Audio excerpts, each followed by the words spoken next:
The champagne glass shattered across marble like a gunshot, and Lena Hart's entire world shattered with it.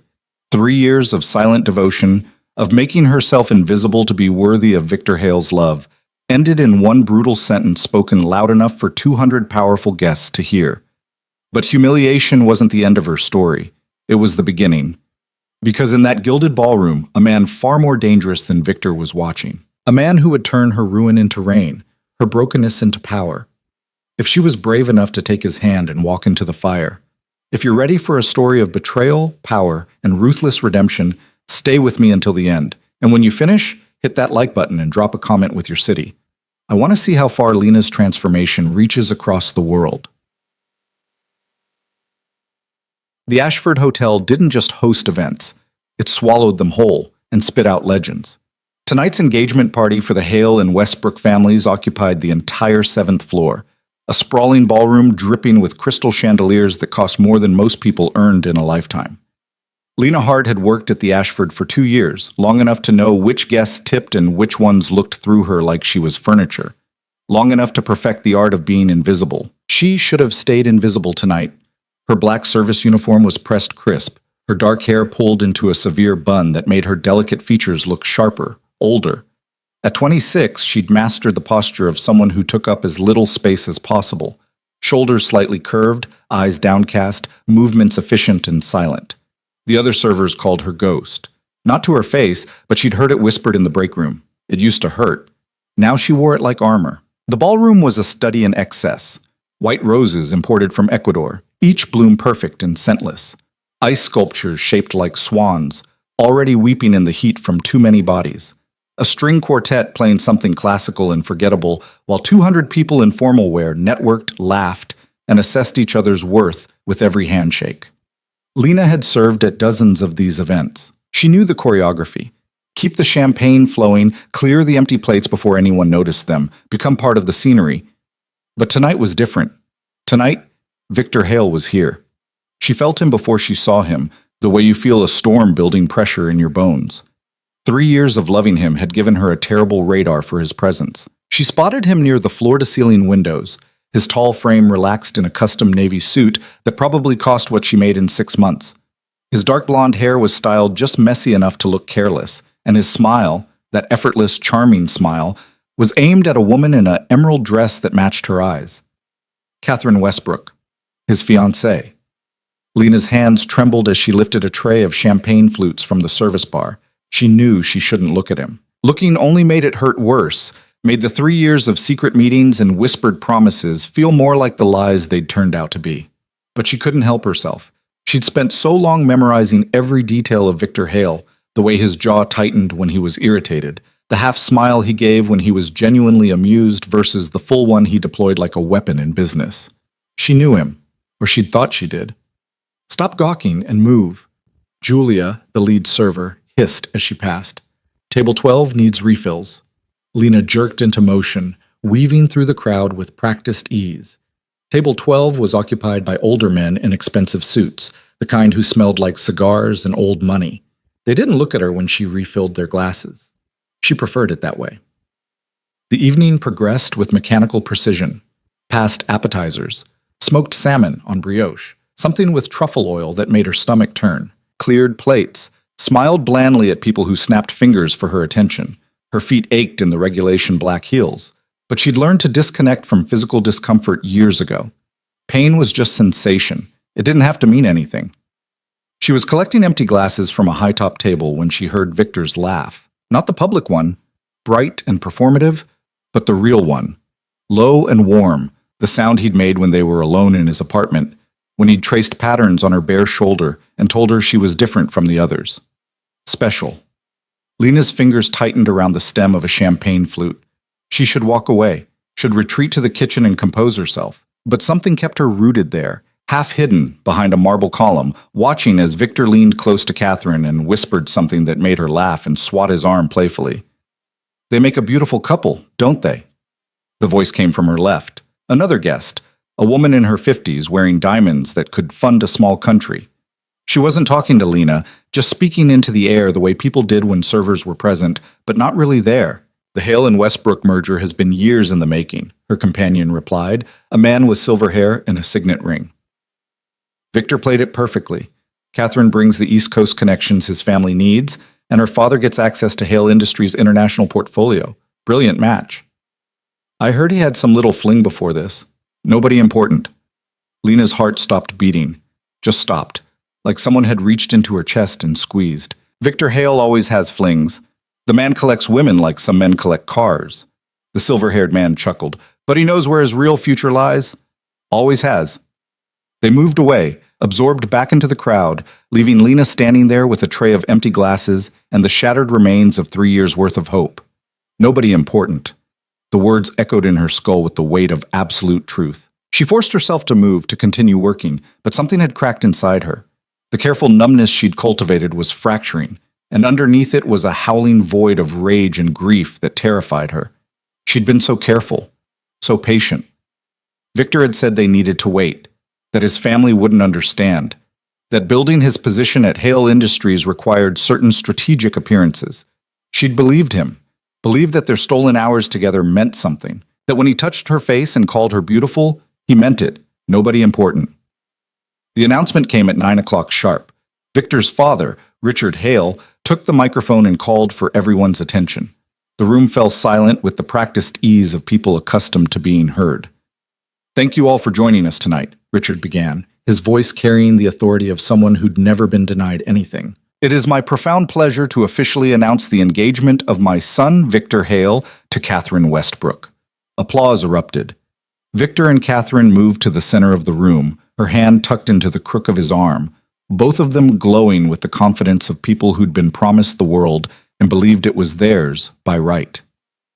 Lena stood at the edge of the room, tray balanced on one hand, and felt something inside her die. Not dramatically, not with fanfare, just a quiet internal collapse, like a building falling in on itself in slow motion. "The wedding will take place this December," Richard continued, "here at the Ashford. We're expecting it to be the social event of the season." More applause. Someone called for a toast. Lena turned away, unable to watch anymore, and nearly collided with Julia. "Get more champagne from the service bar," Julia ordered, "and try not to look like someone killed your dog. This is supposed to be a celebration." Lena nodded mechanically and headed for the service corridor that connected to the kitchen. The narrow hallway was blessedly empty, the sounds of the party muffled by thick walls. She set her tray down on a utility cart and pressed her hands against the cool wall, trying to breathe through the pressure building in her chest. 3 years.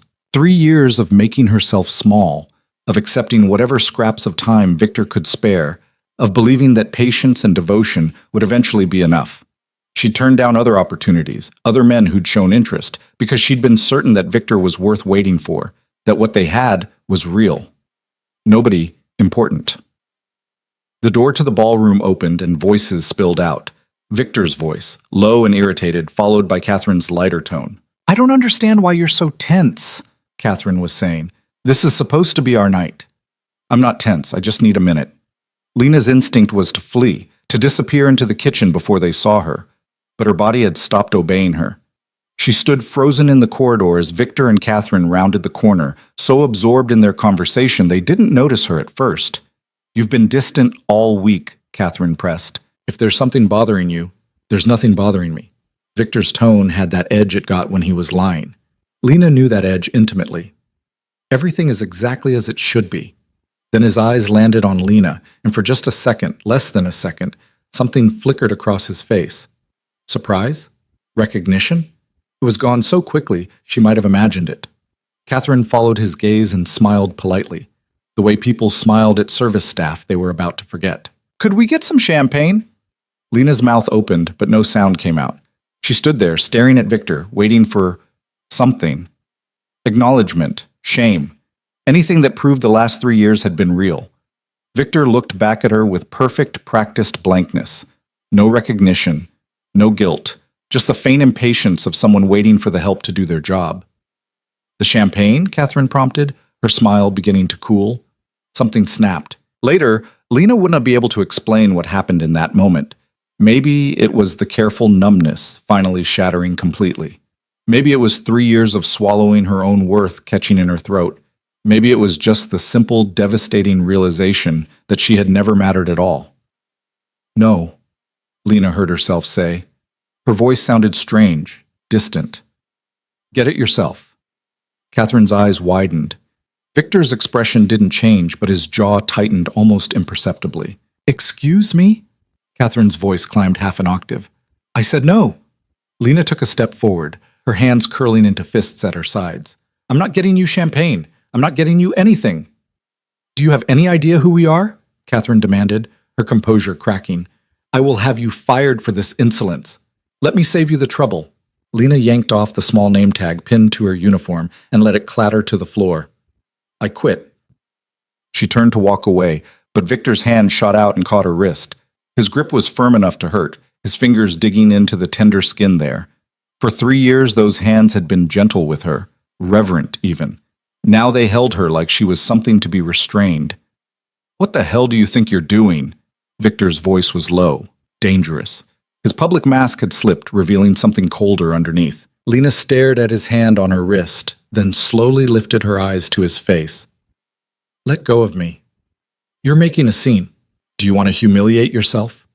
The laugh that escaped her was harsh, broken. Humiliate myself? That's rich coming from you. Catherine was watching them with growing suspicion, her sharp intelligence piecing together a picture Lena could see forming in real time. Victor, do you know this girl?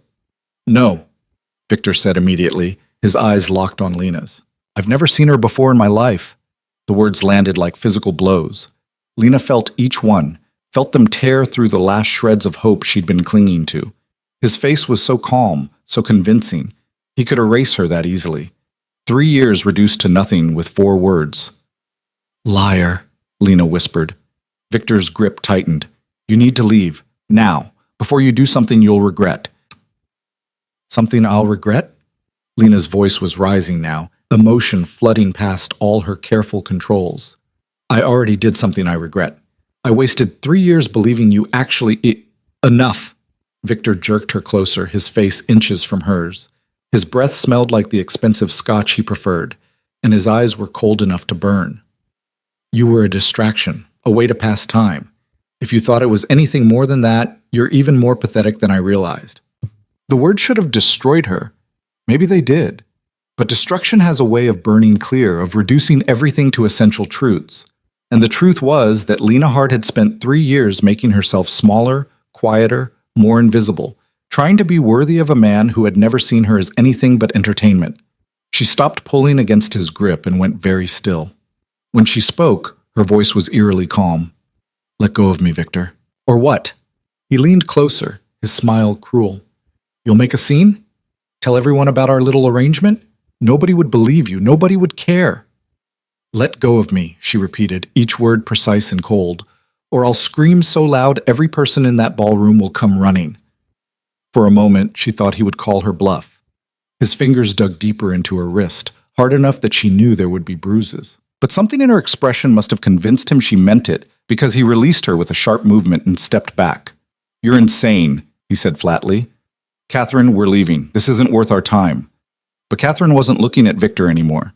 She was staring at Lena with an expression that was equal parts contempt and pity. How long? Lena blinked. What? How long were you sleeping with my fiancé? Catherine's voice was remarkably steady, like she was asking about the weather.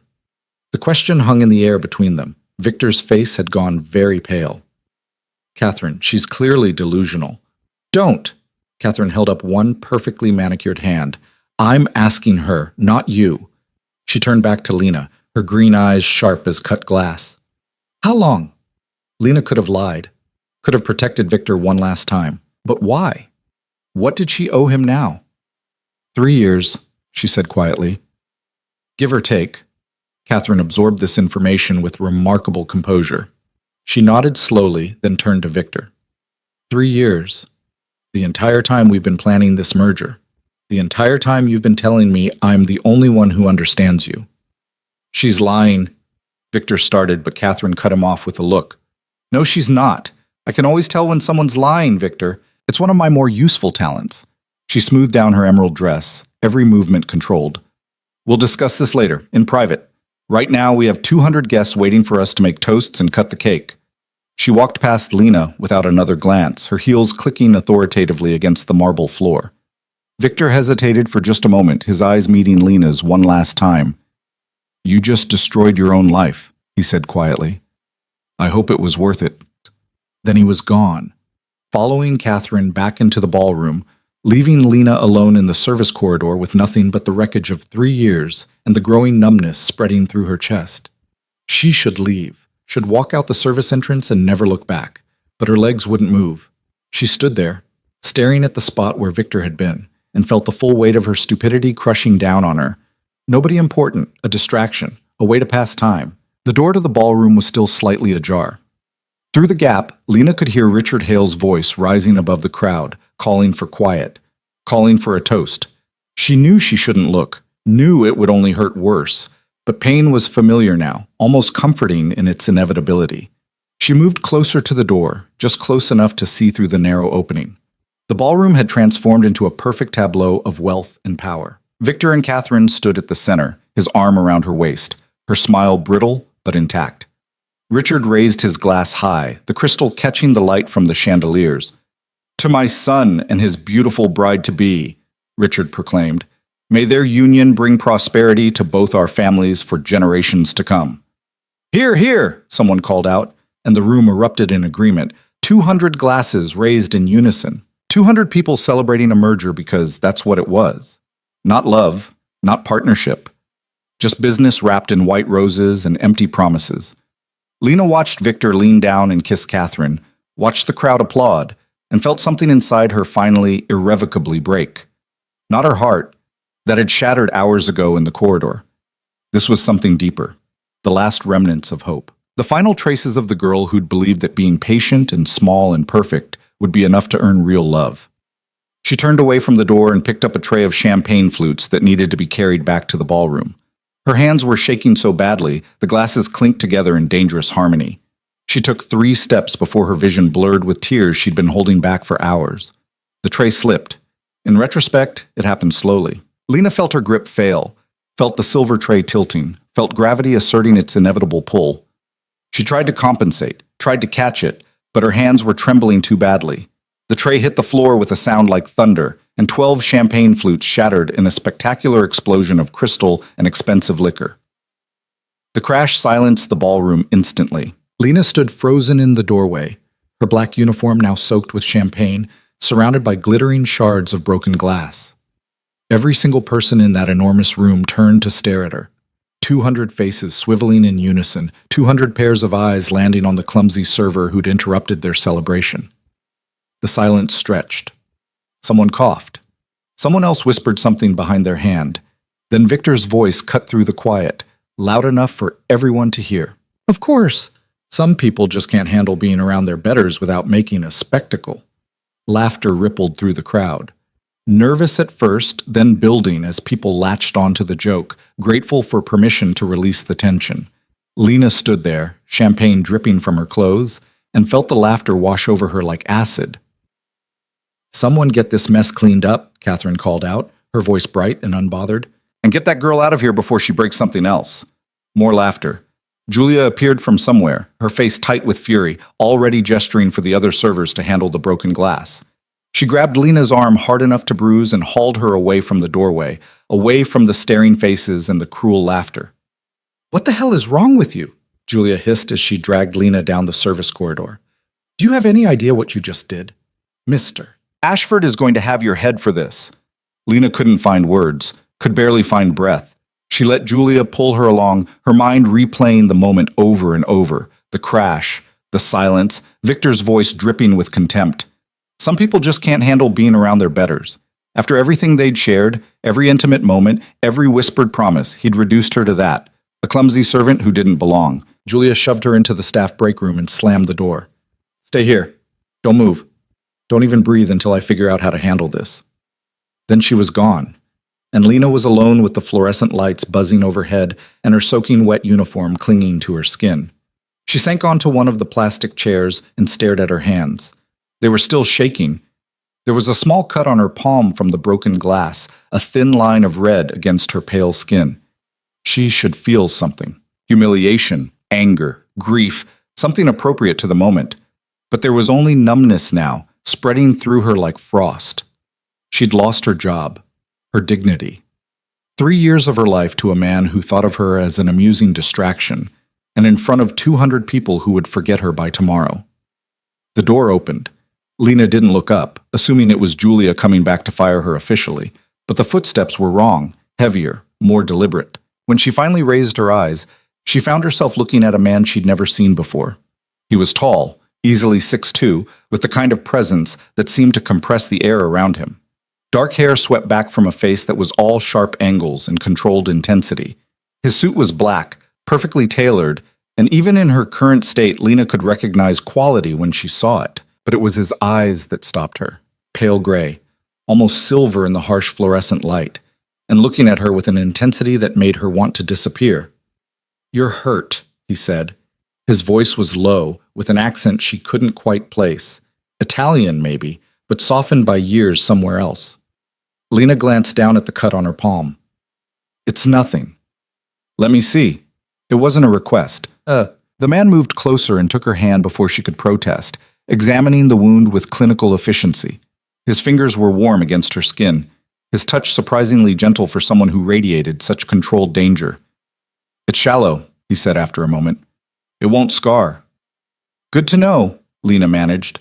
She tried to pull her hand back, but his grip tightened slightly. "You have other injuries?" Again, not a question. He turned her wrist, exposing the bruises Victor's fingers had left. 4 perfect circles, already darkening to purple against her pale skin. Lena's throat tightened. She hadn't looked at them yet, hadn't acknowledged what Victor had done, but seeing them now, displayed in this stranger's hand, made them real in a way that bypassed all her careful numbness. "Who did this to you?" The man's voice had gone very quiet, very cold. "It doesn't matter." "It matters." He released her wrist carefully, but his eyes never left her face. "I saw what happened in the ballroom. The man who humiliated you, Victor Hale. He did this?" Lena's instinct was to deny it, to protect Victor one more time, but what was the point? He'd already made it clear what she was to him. "Yes," she whispered. The man nodded slowly, like she'd confirmed something he'd already known. He reached into his jacket and pulled out a small card, heavy stock, expensive, with nothing but a phone number embossed in silver. "My name is Alessio Moretti," he said, pressing the card into her hand. "If you need help, real help, not the kind that comes with conditions, call that number." Lena stared at the card, confusion cutting through her numbness. "Why would you help me? You don't even know me." Something flickered in those pale eyes. Not pity. Something colder and more dangerous. "Let's just say I don't like men who hurt women and then make a show of it. Call it a personal policy." He straightened and headed for the door, his movements economical and precise. But before he left, he paused and looked back at her. "That man out there? Victor Hale?" Alessio's smile was sharp enough to cut. "He just made a very serious mistake. People who leave bruises on women in my city tend to regret it." Then he was gone, leaving Lena alone with a business card and a growing sense that something fundamental had just shifted in the architecture of her ruined evening. She looked down at the card, at the embossed number catching the light, and felt the first stirring of something that wasn't quite hope, but wasn't resignation either. Through the walls, she could hear the party continuing. More toasts, more laughter. The Hale and Westbrook engagement celebration rolling on without her, as if she'd never existed at all. Nobody important. Lena closed her fingers around the business card and felt its sharp edges press into her palm. Maybe that was true. Maybe she'd never been important to Victor, or to anyone in that ballroom. But something about the way Alessio Moretti had looked at her bruises, the cold promise in his voice when he talked about regrets, that suggested maybe, just maybe, she could become someone who mattered, even if it meant walking into a different kind of danger entirely. Lena sat in that break room for 20 minutes, staring at Alessio Moretti's business card like it might spontaneously combust. The fluorescent lights buzzed overhead, a persistent electrical hum that matched the static in her brain. Her uniform had started to dry in stiff, uncomfortable patches where the champagne had soaked through. The cut on her palm had stopped bleeding, leaving a thin red line that would probably fade in a few days. The bruises on her wrist wouldn't fade nearly as fast. The door swung open and Julia walked in, her expression carved from ice. Behind her stood Mr. Ashford himself, the hotel's general manager, a thin man in his 50s who looked like he'd never had an original thought in his life. "Miss Hart," Mr. Ashford began, his voice carrying that particular tone of disappointment reserved for servants who'd forgotten their place. "I'm sure you understand that your employment here is terminated, effective immediately." Lena looked up at him, and something must have shown in her face because he actually took a small step back. "I quit an hour ago," she said quietly. "You're about 60 minutes late." Julia's eyes narrowed. "You need to leave, now. Security will escort you if necessary." "That won't be necessary."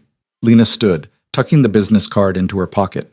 Her legs felt steadier than they had any right to, given that her entire life had just imploded. "I'm already gone."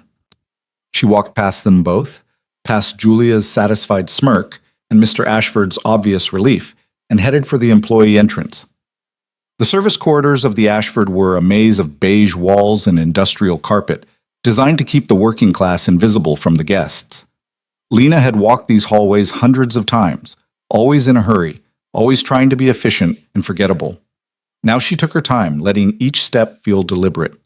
The employee locker room was empty. Most of the other servers were still working the engagement party, probably scrambling to cover her abandoned station. Lena opened her locker and pulled out her street clothes, jeans, a gray sweater, sneakers that had seen better days. She changed mechanically, stuffing her ruined uniform into the trash bin. Let them bill her for it. Let them try. Her phone buzzed as she was lacing up her sneakers. A text from her roommate, Maya. "Running late? Don't wait up." Lena stared at the message, trying to remember what normal life looked like. Maya worked as a graphic designer for a small firm downtown, kept regular hours, had a boyfriend who took her to Sunday brunch. Maya's problems were things like client revisions and whether to cut bangs. Maya had never spent 3 years in love with a man who thought of her as a distraction. Lena deleted the text without responding and grabbed her jacket from the locker. The business card was still in her pocket, a small weight that seemed to pulse with possibility. Or danger. Possibly both. The employee exit led to an alley behind the Ashford, the kind of space that existed in every luxury hotel, where the garbage went, where deliveries happened, where the machinery of service stayed hidden from paying guests. It was nearly 10 o'clock now, the November air sharp enough to sting. Lena pulled her jacket tighter and started walking, not entirely sure where she was going, but knowing she couldn't go back inside. She made it 3 steps before she heard voices from the other end of the alley. "Don't care what excuses you have. Mr. Moretti was very clear about the timeline." Lena froze. The voice was male, hard-edged, with an accent similar to Alessio's but rougher around the vowels. She should keep walking, should mind her own business, but something made her pause in the shadows near the dumpsters. 2 men stood near a black SUV, their body language tense. One was built like a linebacker, all shoulders and compressed violence. The other was leaner, dressed in a dark coat, smoking a cigarette with the practiced ease of someone who'd been doing it for decades. "The shipment will be ready when it's ready," the smoker said, flicking ash onto the pavement. "You can't rush quality.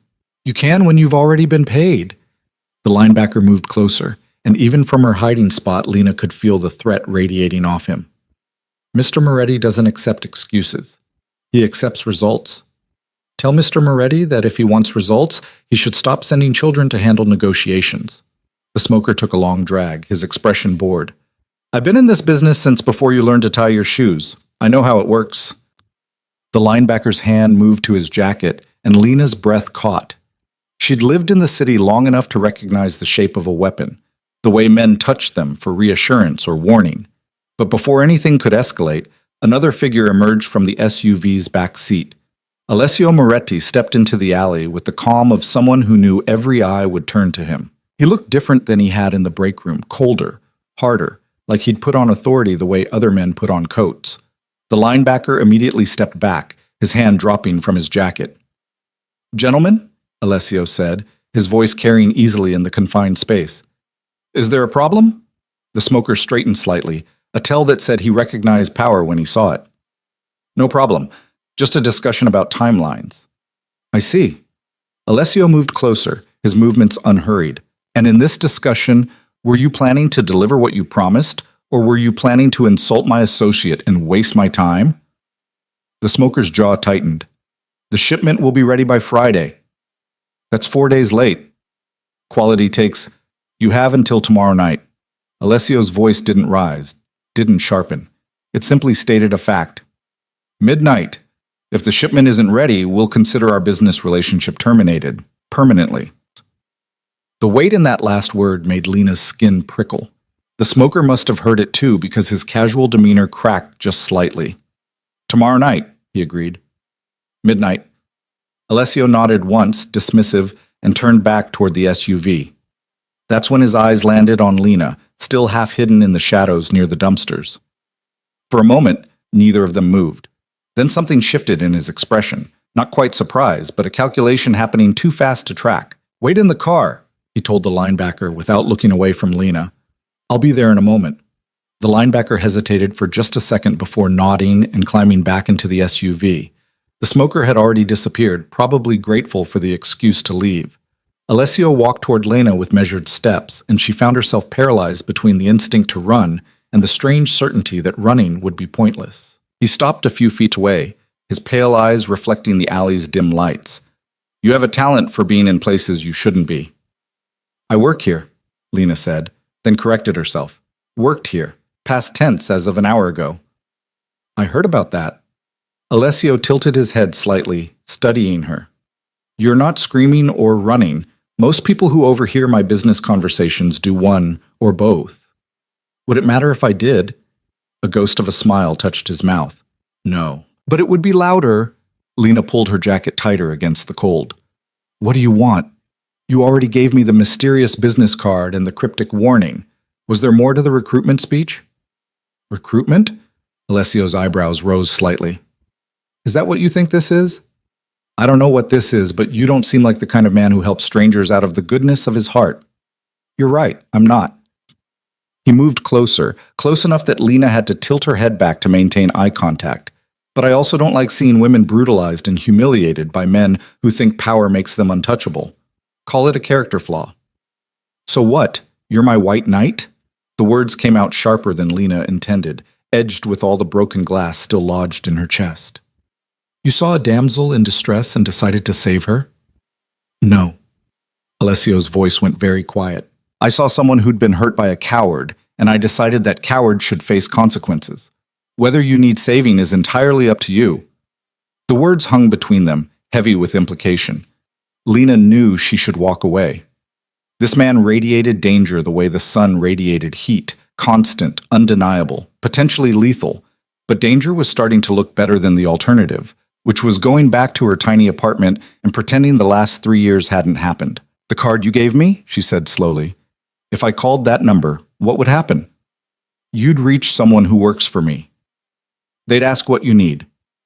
And if what I need is to make Victor Hale regret what he did, something flickered in Alessio's eyes, approval maybe, or recognition, then we'd have that conversation, but understand something first.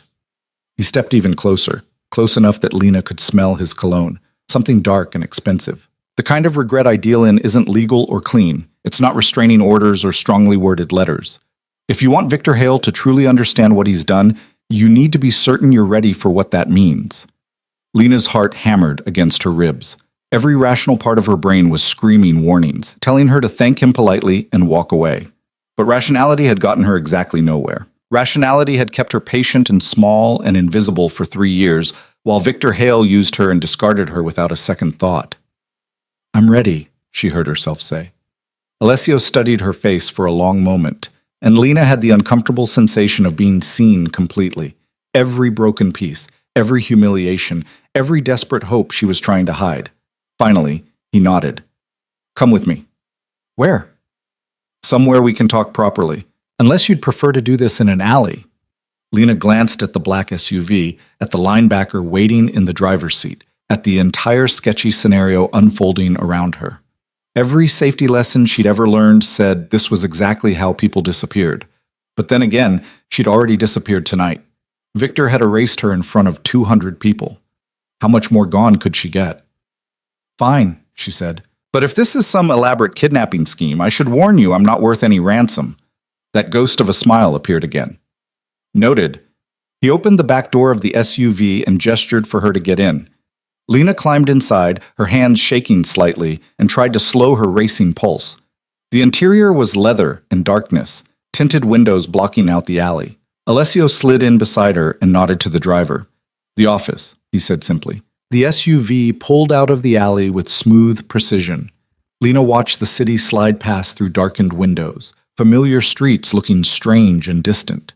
She kept waiting for fear to hit, for survival instinct to kick in and demand she throw herself from a moving vehicle. But all she felt was a strange, detached curiosity about what happened next. "You're not afraid," Alessio observed after several minutes of silence. "I'm terrified," Lena corrected. "I'm just tired of letting fear make my decisions." He turned to look at her, his expression unreadable in the dim light. "What were you to Victor Hale? Before tonight?" The question was direct, surgical. Lena could lie, could deflect, could maintain some shred of privacy. But what was the point? "Everything," she said quietly. "Or I thought I was.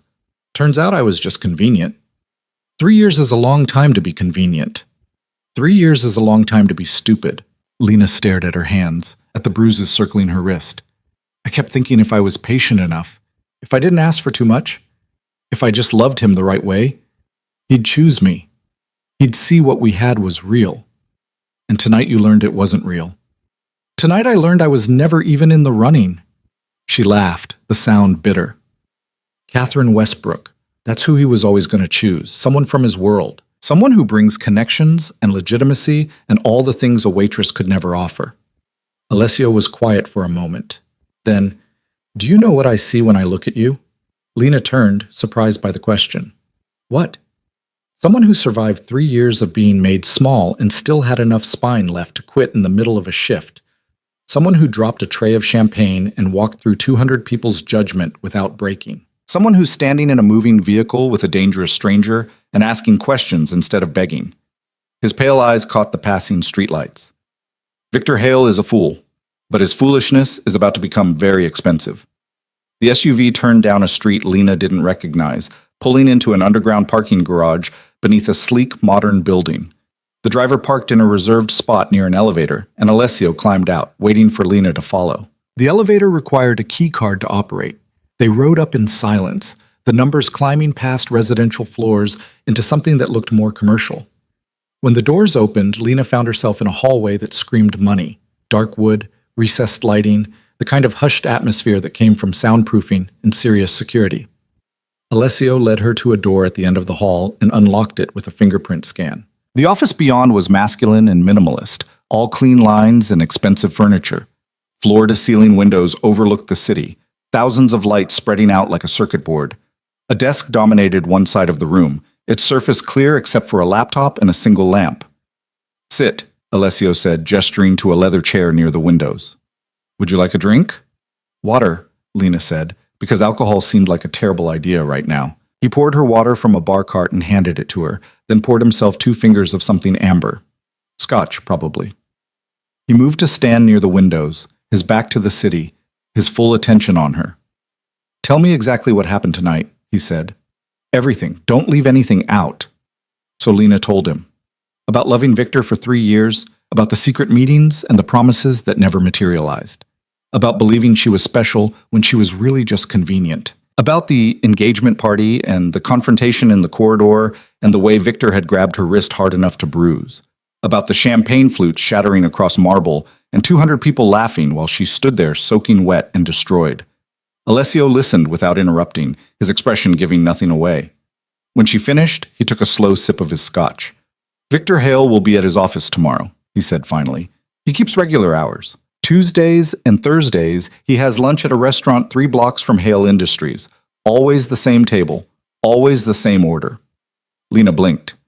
"How do you know that?" "I make it my business to know things about powerful men in this city. Information is currency." He set his glass down on the desk with careful precision. "Tomorrow, Victor will receive a visit. Nothing violent, nothing that leaves marks. Just a conversation about respect and consequences." "What kind of conversation?" "The kind that makes men reconsider their choices." Alessio moved closer, and Lena found herself trapped between his gaze and the leather chair. "But that's just the opening move. If you want real consequences, the kind that echo, you need to be willing to play a longer game."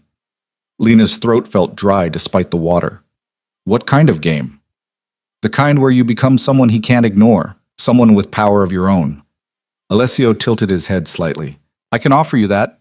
Protection, resources, opportunity, a chance to rebuild yourself into someone who doesn't get bruised and humiliated.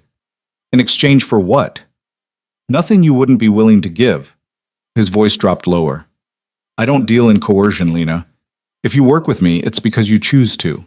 If you want to walk out that door right now and never see me again, you can. No consequences, no retribution, just walk away. It was the strangest job offer Lena had ever received, if it even was a job offer. She studied Alessio's face, looking for deception or hidden agendas, but found only patient certainty. He meant what he said. She could leave. But leaving meant going back to her apartment and her ruined life, and the knowledge that Victor Hale was probably already in bed with Catherine, the entire evening forgotten like it had never happened. What would I have to do? Lena asked quietly. For now? Disappear. Let me handle the immediate situation with Victor, then we'll discuss the future. Alessio pulled out his phone and typed something quickly. I'm sending a car to take you to a secure location. You'll stay there tonight. Tomorrow, we'll talk about next steps. A secure location. Lena laughed, though there was no humor in it. You mean a safe house, like I'm in witness protection. More comfortable than witness protection. And temporary, unless you decide you want more permanent arrangements. The phone in Lena's pocket buzzed. She pulled it out and saw a text from an unknown number. Black sedan. Downstairs in 5 minutes. Driver will have your name. She looked up at Alessio. You're very efficient. I don't waste time. He walked to his desk and pulled out a black credit card, sliding it across the surface toward her. For anything you need, clothes, food, whatever, no limit. Consider it a signing bonus. Lena stared at the card like it might bite her. I haven't signed anything. You're here. That's signature enough. His pale eyes held hers. Victor Hale tried to erase you tonight. I'm offering you the chance to rewrite the story. The only question is whether you're brave enough to take it. Every rational instinct said this was insane. That accepting help from a man who scared his own associates and talked about consequences in underground parking garages was possibly the worst decision she could make. But rationality had failed her spectacularly. Maybe it was time to try something else. Lena stood and picked up the credit card. It was heavy, the kind of weight that came from metal instead of plastic.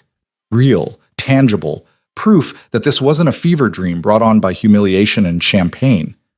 One condition, she said. Alessio's eyebrow rose. Which is? I want to know what you are, not your cover story or your business card title. The truth. For a long moment, he just looked at her. Then he smiled, and it was the most genuinely amused expression she'd seen from him yet. I'm a lot of things, Lena Hart. Some legal, some less so. I own property, run businesses, employ people who do work that ranges from legitimate to creative. But at the core, he moved closer, his voice dropping to something almost intimate. I'm someone who understands that power is the only real currency. Money can be lost. Reputation can be destroyed. But power, true power, is permanent. So you're a criminal. I'm an entrepreneur with flexible ethics. His smile sharpened. Does that change your answer? It should. It absolutely should. But Lena thought about Victor's hand on her wrist, about his cold eyes saying she was nobody important, about 3 years of making herself small for nothing. No, she said. It doesn't. Alessio nodded, something like satisfaction crossing his features. The car will be waiting. Go, rest. Tomorrow, everything changes. Lena walked to the door, her legs steadier than they'd been all night. She paused with her hand on the handle and looked back. Alessio had returned to the window, his silhouette dark against the city lights. And for just a moment, Lena wondered what it would feel like to have that kind of certainty. To move through the world like every door would open, every obstacle would yield. Thank you, she said quietly. He didn't turn around. Don't thank me yet. Wait until you see what I do to people who hurt what's mine. The possessive in that sentence should have alarmed her. Instead, it sent a strange thrill down her spine. Lena left before she could analyze that feeling too closely. The black sedan was waiting exactly where promised, the driver a woman in her 30s with sharp eyes and no-nonsense demeanor. She didn't ask questions, just drove through the city with professional efficiency.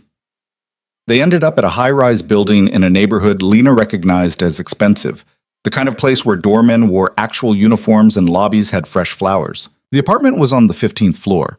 a modern space with gleaming hardwood and furniture that looked like it belonged in a magazine. The driver handed Lena a key card and a phone. "Mr. Moretti's number is programmed in," she said. "You need anything? You call. Someone will answer. Refrigerator's stocked. Bathroom's got everything. Don't answer the door for anyone except building staff." Then she was gone, leaving Lena alone in an apartment that probably cost more per month than she made in 6. She walked through the space slowly, touching surfaces to make sure they were real. The view from the windows showed the city spreading out in all directions, the same view she'd seen from Alessio's office, but from a different angle. Her phone buzzed. A text from the unknown number that had sent the car information. "Sleep well. Tomorrow, we begin." Lena stared at those 3 words, feeling the weight of them settle into her bones. Tomorrow, we begin. Begin what, exactly? Revenge? Transformation? A descent into something she couldn't climb back out of? She walked to the bathroom and caught sight of herself in the mirror. Same dark hair, same delicate features, same ordinary face she'd seen every day for 26 years. But something in her eyes looked different, harder, more awake. Lena pulled off her jacket and rolled up her sleeve, exposing the bruises on her wrist. 4 perfect circles, Victor's fingerprints preserved in purple and yellow. Evidence of the moment she'd stopped being invisible and started being something else entirely. She thought about Alessio's promise, that Victor would face consequences. She thought about the cold certainty in his voice when he'd said power was permanent. She thought about how it felt to be erased, to be nobody important, to be 3 years' worth of love reduced to a distraction. Then Lena Hart made a decision that would change everything that came after.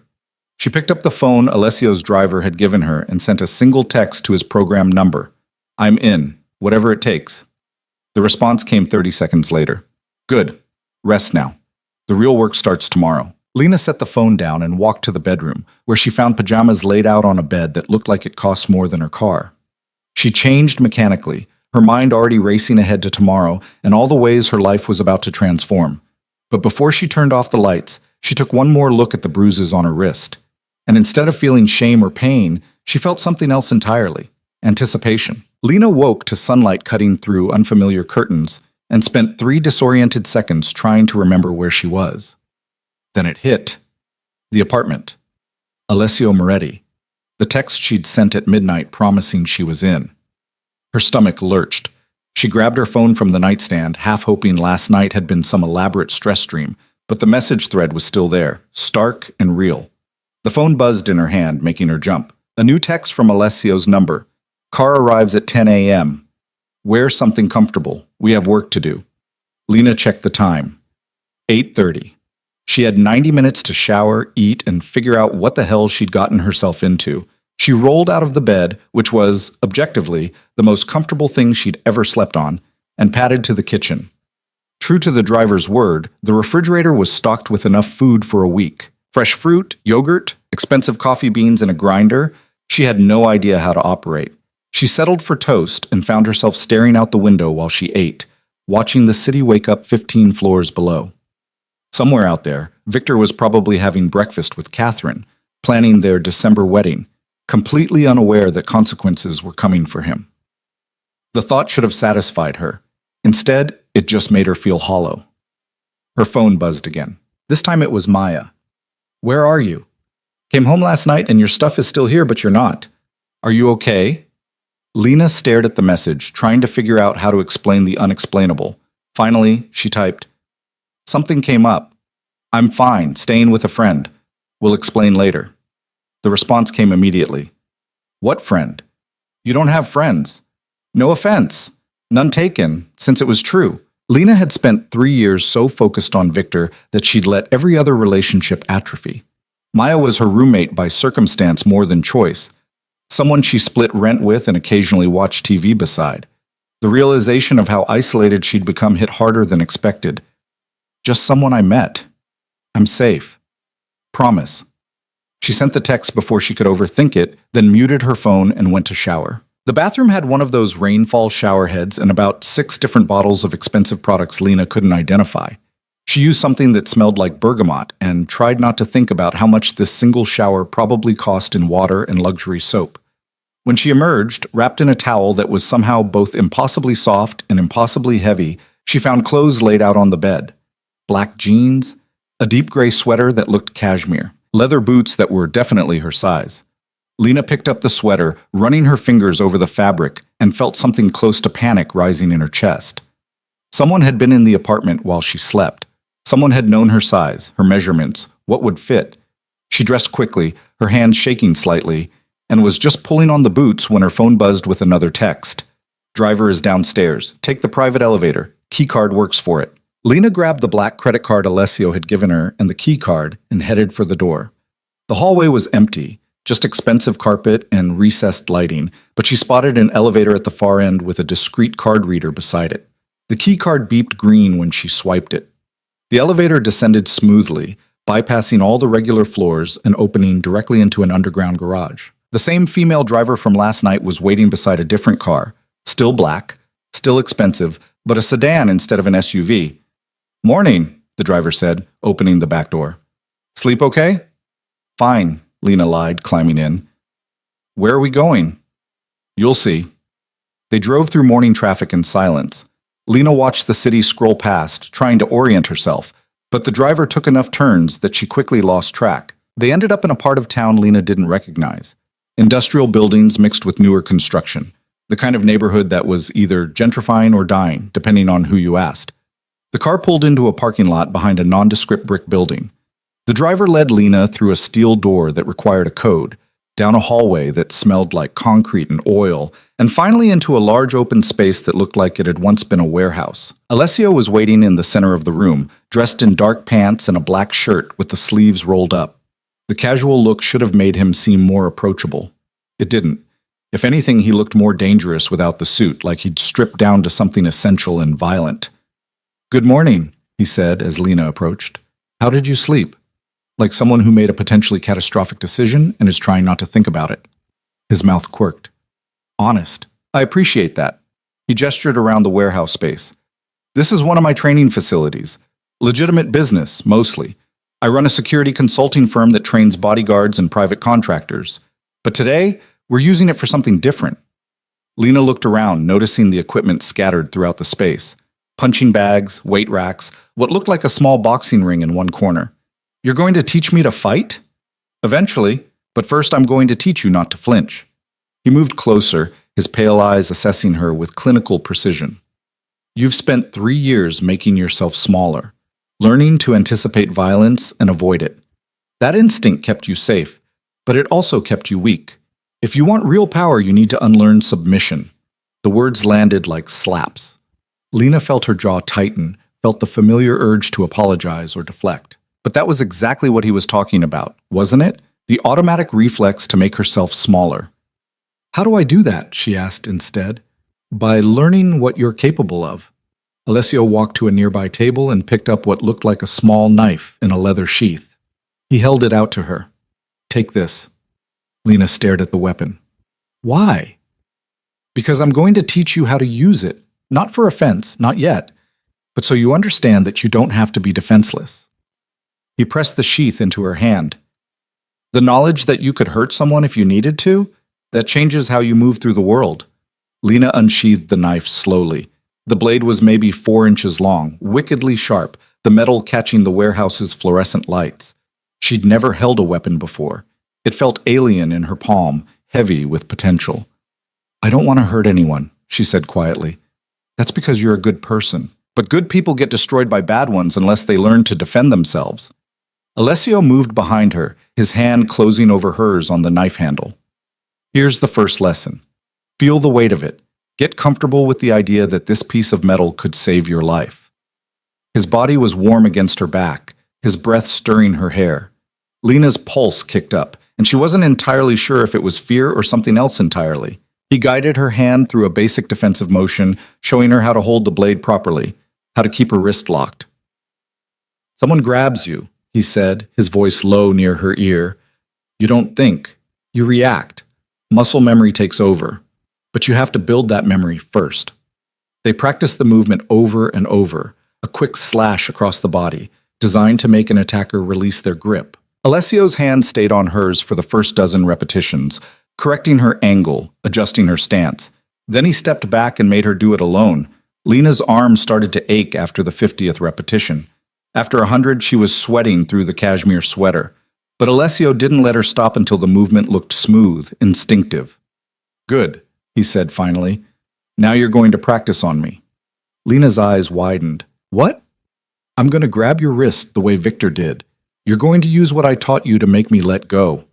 He rolled his shoulders, loosening them. Don't worry, I'm expecting it, so you won't actually hurt me, but I need you to commit to the motion. Alessio, I don't think... Stop thinking. His hand shot out and caught her wrist, his grip firm but not painful. React. Lena froze. The sensation of being held triggered something visceral, dragged her back to the corridor outside the ballroom with Victor's fingers digging into her skin. She could smell Alessio's cologne, could feel his pulse against her wrist, and every instinct screamed at her to submit, to go still and small and unthreatening. Lena! Alessio's voice cut through the panic. Look at me. She forced her eyes up to his face. He wasn't smiling, wasn't mocking, just watching her with patient intensity. You're not there anymore, he said quietly. You're here, with someone who won't hurt you unless you ask me to. But you need to break this freeze response, so move. Lena's hand tightened on the knife handle. She tried to remember the motion he taught her, tried to make her body cooperate, but she was locked up, trembling with adrenaline and old fear. I can't, she whispered. You can. Alessio's grip tightened slightly, just enough to remind her she was being held. I'm not letting go until you make me, so you can stand here all day, or you can fight. Something in Lena snapped. She didn't think, didn't plan, just moved, slashing the training knife across her body the way he'd shown her. The blade didn't touch him, but the motion was enough. Alessio released her wrist immediately and stepped back, satisfaction crossing his features. Again, he said. They repeated the exercise 20 times, then 30. Each time, Alessio's grip got firmer, his hold lasting a fraction longer, until Lena's response became automatic. By the time he finally called a break, she was shaking with exhaustion and something that felt dangerously close to exhilaration. Water, Alessio said, tossing her a bottle from a nearby cooler. Drink. Then we talk about Victor. Lena's hands were unsteady as she unscrewed the cap and drank. Her wrist ached where Alessio had been gripping it, but it was a clean ache, nothing like the bruises Victor had left. She collapsed onto a bench near the boxing ring and waited for her breathing to even out. Alessio sat beside her, close enough that their shoulders almost touched. How do you feel? Like I just got my ass kicked by a 4-inch knife in my own fear. He laughed, the sound unexpected and genuine. Fair assessment. But you didn't quit, that's what matters. What happens now? Lena took another drink of water. You said we'd talk about Victor. We will, but first you need to understand what you're agreeing to. Alessio's expression sobered. I had someone pay Victor a visit this morning. Nothing dramatic, just a conversation about respect and consequences. He knows now that you're under my protection and that touching you again would be a mistake. Lena's stomach flipped. What kind of conversation? The kind where my associate explained that bruising women is unacceptable behavior and that continuing such behavior would result in complications for Hale Industries. Alessio's voice was matter-of-fact, like he was discussing the weather. Victor is a businessman. He understands incentives. He won't touch you again. That's it? You just scared him? For now. But if you want more, if you want him to truly regret what he did to you, that requires a different approach. Alessio turned to face her fully. I can destroy Victor Hale's life, Lena. I can dismantle his business, ruin his reputation, make him understand exactly what it feels like to be powerless. But that kind of revenge takes time and commitment, and it means you becoming someone different than who you were yesterday. The warehouse suddenly felt very quiet. Lena could hear her own heartbeat, could feel the weight of the training knife still tucked in her pocket. Someone different how? She asked. Someone who exists in my world, someone protected, educated, powerful. Someone Victor can't ignore or erase. Alessio paused. It means accepting my help, living under my roof, learning everything I can teach you about how power really works in this city. You want me to move in with you? I want you to let me rebuild you into someone who never has to be afraid again. His pale eyes held hers. But I won't lie to you, Lena. The world I live in is dangerous. People who get close to me become targets. Enemies use the people I care about as leverage. If you do this, you're accepting that risk. Lena thought about her tiny apartment with Maya, her dead-end serving job, The 3 years she'd wasted on a man who'd called her a distraction. She thought about last night, standing in the ballroom soaked in champagne while 200 people laughed. She thought about the bruises on her wrist and the way Victor had looked through her like she was furniture. "What would I have to do?" she asked quietly. Specifically, "Move into my home. Let me teach you how to protect yourself, how to read people, how to navigate power structures. I'll pay for your education, whatever you want to study, whatever interests you. You'll learn my business, meet my associates, understand how this city really operates underneath all the polite pretense." Alessio's voice was calm, laying out the terms like a contract. "In exchange, you stay close. You're loyal. You don't betray my trust or compromise my operations. And you accept that when I introduce you to people, you're representing me." "So I'd be what exactly? Your employee? Your student?" "You'd be under my protection. The specifics we can define as we go." His mouth curved slightly. "I'm not asking you to be anything you're not comfortable with, Lena, but I am asking you to trust me with your transformation." It was insane. Completely insane. Moving in with a man she'd met less than 24 hours ago, a man who casually sent people to threaten her ex-boyfriend, a man who ran weapons or drugs or whatever the hell he actually did when he wasn't training people to use knives in abandoned warehouses. But the alternative was going back to her old life. Finding another serving job, living with Maya, who didn't really know her, starting over from nothing while Victor married Catherine and forgot Lena had ever existed. "If I say yes," Lena said slowly, "and I change my mind later, if I want out, what happens?" "You tell me. I make arrangements for your safety and you leave. No retribution, no threats." Alessio leaned back against the wall behind the bench. "I told you last night I don't deal in coercion. This only works if you choose it freely." Lena closed her eyes and tried to imagine her future. Both versions. The one where she walked away from this and the one where she stayed. Walking away meant safety, probably. Meant normal problems and ordinary struggles and never having to wonder if the man protecting her was also the most dangerous thing in her life. Staying meant power. Meant learning to fight back. Meant Victor Hale looking at her someday and realizing she wasn't nobody important after all. She opened her eyes and found Alessio watching her with that patient, predatory focus that made her feel simultaneously exposed and seen. "I have one condition," she said. "Name it." "I want to know exactly what you do. The truth. All of it. Because if I'm going to live in your world, I need to understand what I'm part of." Alessio was quiet for a long moment. Then he nodded slowly. "Fair enough. I run multiple businesses in this city. Some are completely legitimate. Security consulting, property management, investments. Some operate in gray areas. I facilitate transactions between people who can't use traditional banking. I provide protection services that aren't exactly legal. I move goods that customs doesn't need to know about. And some of what I do is flatly criminal. I control territories, I eliminate competition, I make problems disappear for people who can afford my rates." The honesty was almost shocking. Lena had expected evasion or euphemism, not this blunt catalog of crimes. "You're telling me this because you think I won't turn you in," she said. "I'm telling you this because you asked for the truth, and because if you're going to be part of my life, you need to understand what that means." Alessio's expression didn't change. "Also, yes, I know you won't turn me in. You're too smart to make an enemy of me, and too loyal to betray someone who's helping you. You don't know that I'm loyal. You spent 3 years loyal to a man who treated you like garbage. Imagine what you could do with that loyalty if it was actually valued." He stood, offering her his hand. "So what's your answer, Lena Hart? Do you trust me enough to let me rebuild you?"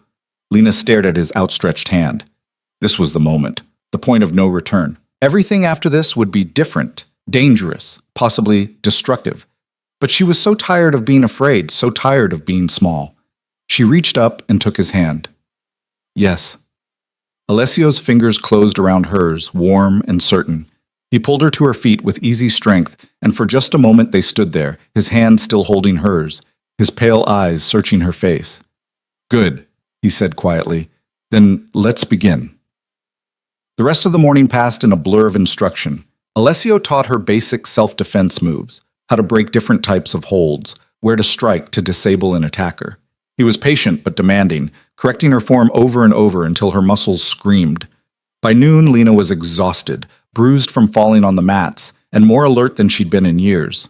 They broke for lunch in a small office attached to the warehouse. Someone had brought food, sandwiches from a deli, fresh fruit, coffee that was significantly better than the stuff at the Ashford had ever been.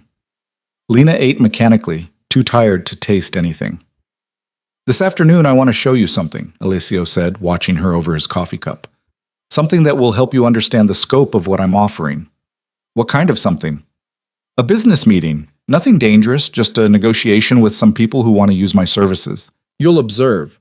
Learn how power gets negotiated in rooms that don't have contracts or lawyers."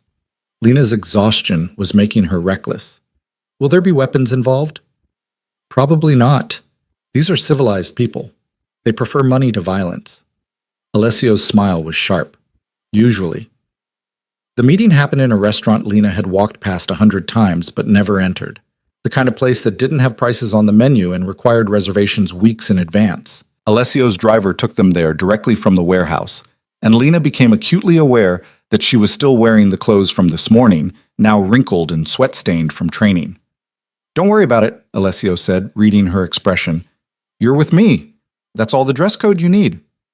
Inside, the restaurant was all dark wood and leather booths, the lighting low enough to suggest intimacy or secrecy depending on your perspective. The hostess recognized Alessio immediately and led them to a private room in the back without being asked.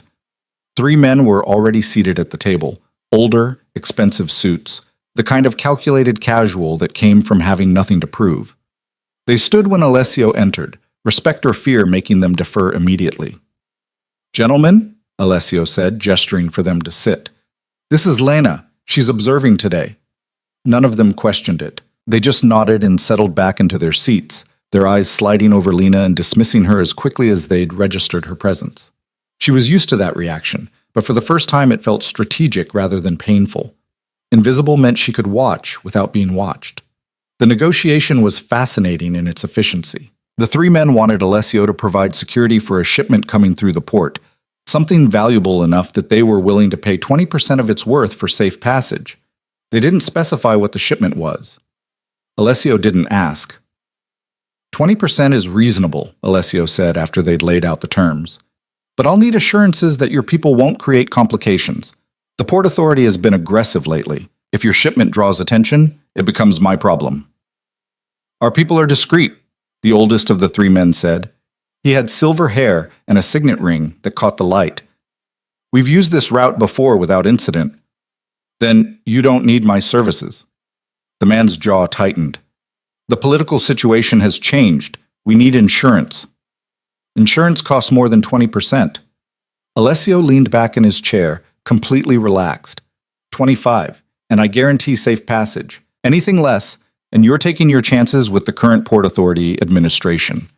They haggled for another 10 minutes, but Lena could see the outcome was never in doubt.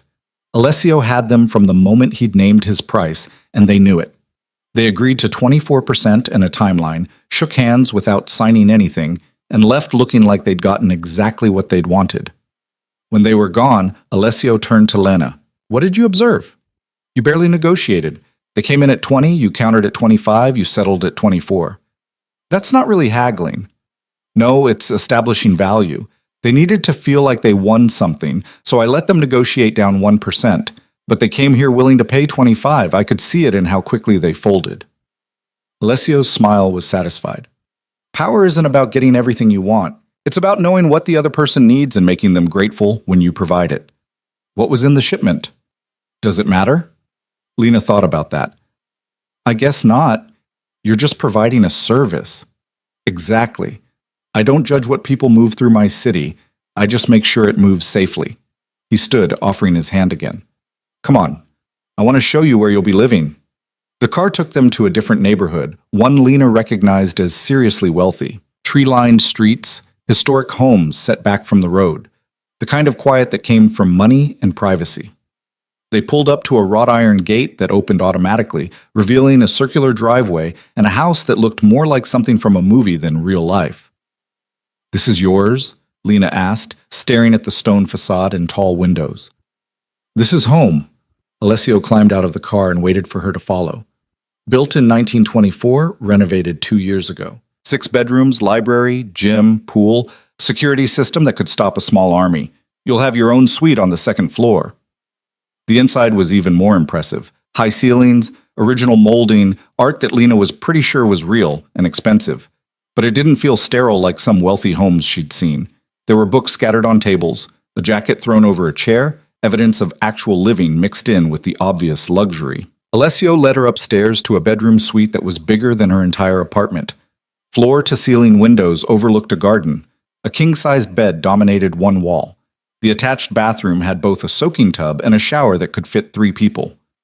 "This is temporary," Alessio said, watching her take it in. "If you stay, we can redecorate. Make it yours." Lena turned to face him. "If I stay here, people will assume things." "Let them." He moved closer, and Lena found herself backed against one of the tall windows. "I'm not concerned with what people think. But if you're asking whether I expect something physical in exchange for this, the answer is no. What happens between us is separate from our arrangement. If something develops, it's because we both want it, not because you owe me." He was close enough now that Lena could feel the heat radiating off him, could see the silver flecks in his pale eyes. Her pulse kicked up again, that same confusion of fear and something darker that she didn't want to name.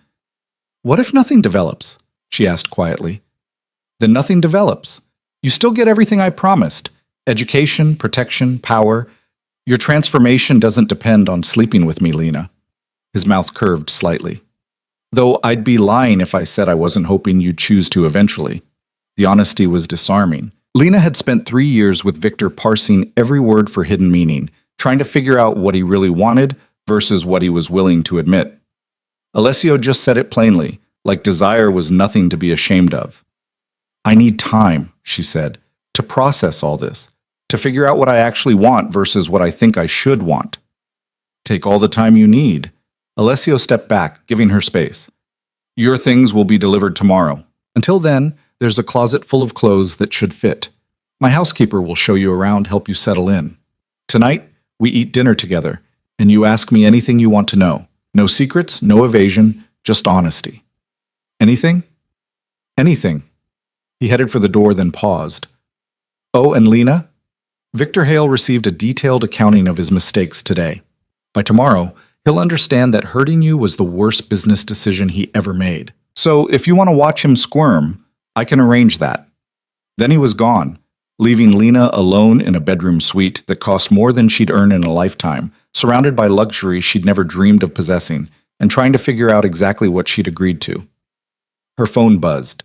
A text from an unknown number, not Alessio's, someone new.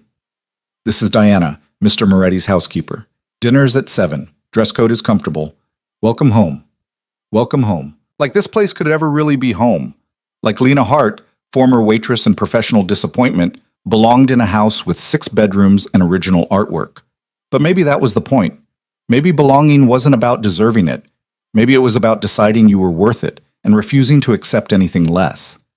Lena walked to the window and looked out at the garden, at the city beyond it, at the world she'd just agreed to enter. Somewhere out there, Victor was probably just getting the message that consequences were real, that the woman he'd brutalized and humiliated had found someone more dangerous than him to be protected by.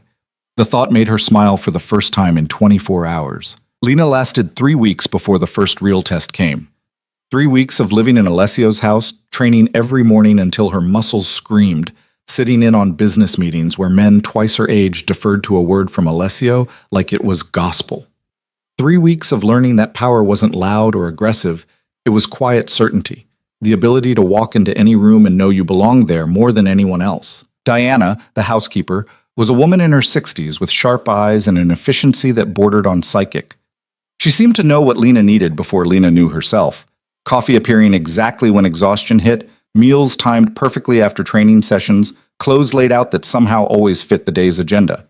She didn't ask questions about why a former waitress was suddenly living in Alessio's home. She just made sure Lena had everything she needed and disappeared like smoke when she wasn't required. The house itself was easier to adjust to than Lena expected. Yes, it was massive and expensive and filled with things she was afraid to touch. But it was also lived in, comfortable in a way that suggested Alessio actually used the space rather than just existing in it. Books everywhere. Fiction mixed with philosophy, mixed with detailed histories of organized crime that Lena found both fascinating and terrifying. A kitchen that saw real use, not just catered events. a gym in the basement where Alessio worked out every morning at 5:30. His routine so precise, Lena could set her watch by it. She started joining him on the fourth day. Not because he asked, but because lying in bed while he was up felt like wasting time she didn't have. He didn't comment on her presence, just adjusted his workout to include teaching her proper form on the weights, how to build the kind of strength that wasn't about size, but about efficiency. They fell into a rhythm, training before dawn, breakfast together while reading separate sections of the newspaper, Lena studying business courses online, while Alessio worked from his home office. Lunch was usually when he took calls or had visitors, associates, clients, people who needed things only Alessio could provide. Lena observed from the margins, learning to read the power dynamics and how people sat, how they spoke, who deferred to whom. Evenings were hers to do what she wanted, though she usually ended up in the library reading or watching Alessio work through contracts and ledgers with the focus of someone solving complex equations. Sometimes they talked. Sometimes they sat in comfortable silence. It was the strangest domesticity Lena had ever experienced, living with a man who could order someone's death before breakfast and spend the evening debating whether Hemingway or Fitzgerald was the better prose stylist. Victor's world imploded gradually, then all at once. Alessio showed her the reports like they were theater reviews, pointing out the particularly elegant pieces of destruction with evident satisfaction. Hale Industries lost 3 major contracts in the first week. Companies that decided doing business with Victor was suddenly too risky. The engagement party disaster made the society pages, complete with speculation about family tensions and questions about Victor's judgment. Catherine Westbrook's father started making noises about reconsidering the merger. "He's scrambling," Alessio said one evening, passing Lena his tablet with an email chain pulled up. "Trying to figure out who's moving against him and why. He suspects business rivals. He has no idea it's personal." Lena read through the emails, Victor's increasingly frantic messages to his father, to business partners, to anyone who might explain why his carefully constructed future was crumbling. There was something both satisfying and hollow about watching it happen from a distance. "Does he know it's because of me?" she asked. "He knows someone cares about what he did to you. He doesn't know that someone has the power to dismantle his entire life." Alessio reclaimed the tablet. "The uncertainty is worse than knowing. It's making him paranoid, erratic, bad for business." "Good," Lena said, and meant it. But 3 weeks in, the abstract revenge became concrete in a way that changed everything. It started with a text from an unknown number while Lena was reading in the library. Just an address and a time. 8 p.m. "Come alone. You want to see this." She should have told Alessio immediately. Should have shown him the message and let him handle it. But something stopped her. Pride, maybe, or the desire to prove she could navigate this world without constant protection. She'd been training for 3 weeks.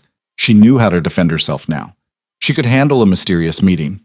The address was in a part of the city Lena didn't know well, industrial buildings giving way to abandoned warehouses near the water. She took a ride share, got dropped off 2 blocks away, and walked the rest. The November cold bit through her jacket, and the street was dark enough that she had to use her phone's flashlight to avoid tripping. The building matched the address, a warehouse with broken windows and a door hanging off its hinges. Every instinct Lena had developed over 3 weeks of training screamed at her to turn around.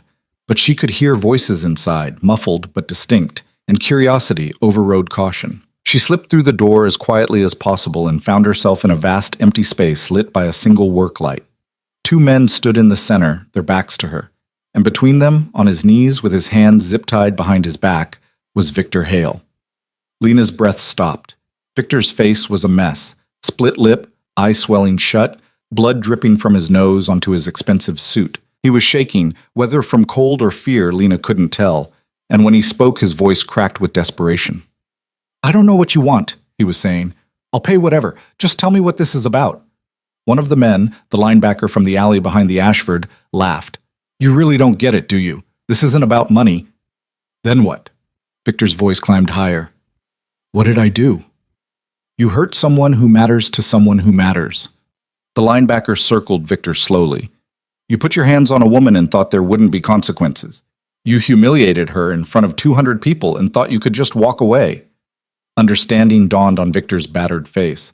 "Lena? This is about Lena?" He actually laughed, the sound edged with hysteria.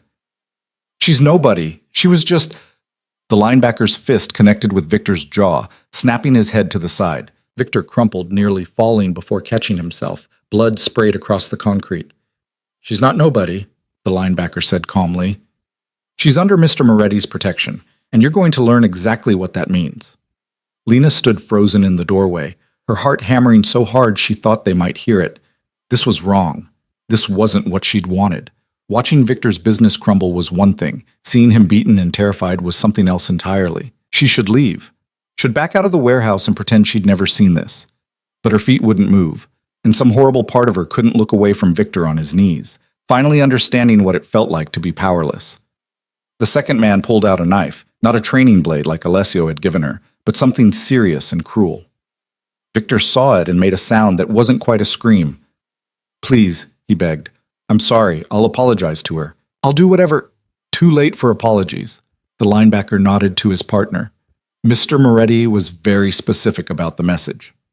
The man with the knife moved forward, and Lena heard herself shout, "Stop!" before her brain caught up with her mouth. Three heads swiveled toward her. The linebacker's expression went from businesslike to alarmed in an instant. Victor's eyes went wide, hope and horror mixing on his bloody face. "Lena," he gasped. Shut up." Lena walked forward on shaking legs, trying to project a confidence she absolutely did not feel. "Put the knife away." The man with the knife looked at the linebacker, uncertain. The linebacker pulled out his phone and stepped away, speaking in low, urgent tones. Lena caught the words "problem" and "she's here" before he moved out of earshot. She stopped a few feet from Victor, looking down at him. 3 weeks ago, she'd loved this man, had believed he was her future. Now, staring at his ruined face and zip-tied hands, all she felt was a cold, distant pity. "You look terrible," she said quietly. Victor's laugh was broken. "You did this. You're with Moretti. That's why. Everything that's happened, it's you." "It's you," Lena corrected. "You did this to yourself when you decided I didn't matter, when you grabbed my wrist hard enough to bruise and told me I was pathetic, when you humiliated me in front of everyone and expected no consequences." "I'm sorry."